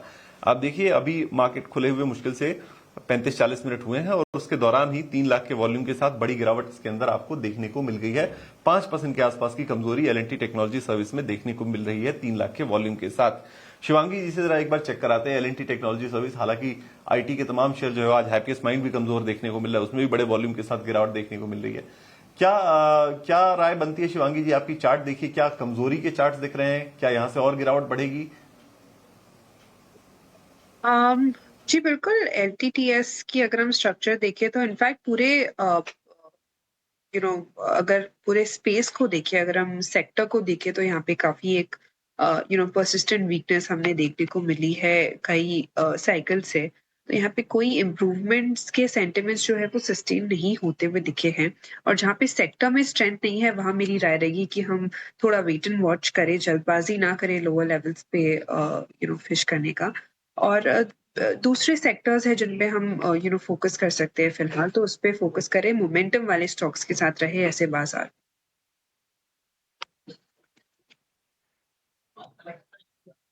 ऐसे बाजार में मोमेंटम वाले स्टॉक्स के साथ रहें, ये सलाह है। फिलहाल एल&टी टेक से दूर रहने की ही सलाह एक तरह से आती हुई। एक राय मुझे चाहिए, जीएमआर एयरपोर्ट को लेकर नए लॉन्ग बिल्डअप होते हुए दिख रहे हैं। ओपन इंटरेस्ट भी अच्छा है, प्राइस मूवमेंट भी है, हालांकि वॉल्यूम में गिरावट है, वॉल्यूम बहुत अच्छा नहीं है। खबर ये आई थी, एक खबर आई थी कंपनी को लेकर, जीएमआर एयरपोर्ट को लेकर, वो थी कि DIAL Delhi international airport authority limited से इनको ऑर्डर मिला है टर्मिनल 1 के मेंटेनेंस का। ये ऑर्डर, ये खबर जो है वो आती हुई दिखी थी, इसके ऑपरेट करने का, कार्गो टर्मिनल 1 दिल्ली एयरपोर्ट के ऑपरेशन का, मेंटेनेंस का और अपग्रेडेशन का इनको कॉन्ट्रैक्ट मिला है। अच्छा पॉजिटिव खबर है वैसे तो, और स्टॉक भी आप देखेंगे तो 2.25% के आसपास की तेजी दिखा रहा है। हालांकि वॉल्यूम बहुत ज्यादा नहीं है, नए लॉन्ग्स बिल्डअप हो रहे हैं। अंशुल जी जरा एक बार चार्ट्स भी चेक कीजिए, क्या कहता है ये, क्या स्टॉक चलने को तैयार है या फिर ये एक शॉर्ट अप मूव है? सर देखिए, डेड कैट बाउंस है स्टॉक में। 10 दिन में 13.74% करेक्शन हुआ था और 10 डे मूविंग एवरेज से ये स्टॉक भी काफी दूर है। तो 94 पे 10 डे मूविंग एवरेज है, वहां तक बाउंस बैक कर सकता है, बट बहुत अच्छी कोई बाइंग नहीं दिख रही है। मतलब ये वो सौदा नहीं है जहां पे रिस्क लेना चाहिए कंपेयर टू बजाज ऑटो या अदर 2 स्टॉक्स ग्रासिम ने रिकमेंड किया। यहाँ पे बहुत अच्छा कोई लॉन्ग ट्रेड नहीं बन रहा है, अवॉइड करना चाहिए। 94 तक बाउंस बैक आते हुए जरूर दिख रहा है, बट लॉन्ग की कोई सलाह नहीं रहेगी। और फिलहाल थोड़ा सा लॉन्ग से बचें। ये राय आती हुई GMR एयरपोर्ट्स पे। पर चलिए, इसी के साथ हम हमारे तमाम एक्सपर्ट्स का बहुत बहुत शुक्रिया करना चाहेंगे, आज उन्होंने समय निकाला और ढेर सारे काउंटर्स पर अपना व्यू भी दिया। पर चलिए अब आगे बढ़ते हैं और वक्त हो चला है आपको बताने का इस वक्त की बड़ी हेडलाइन।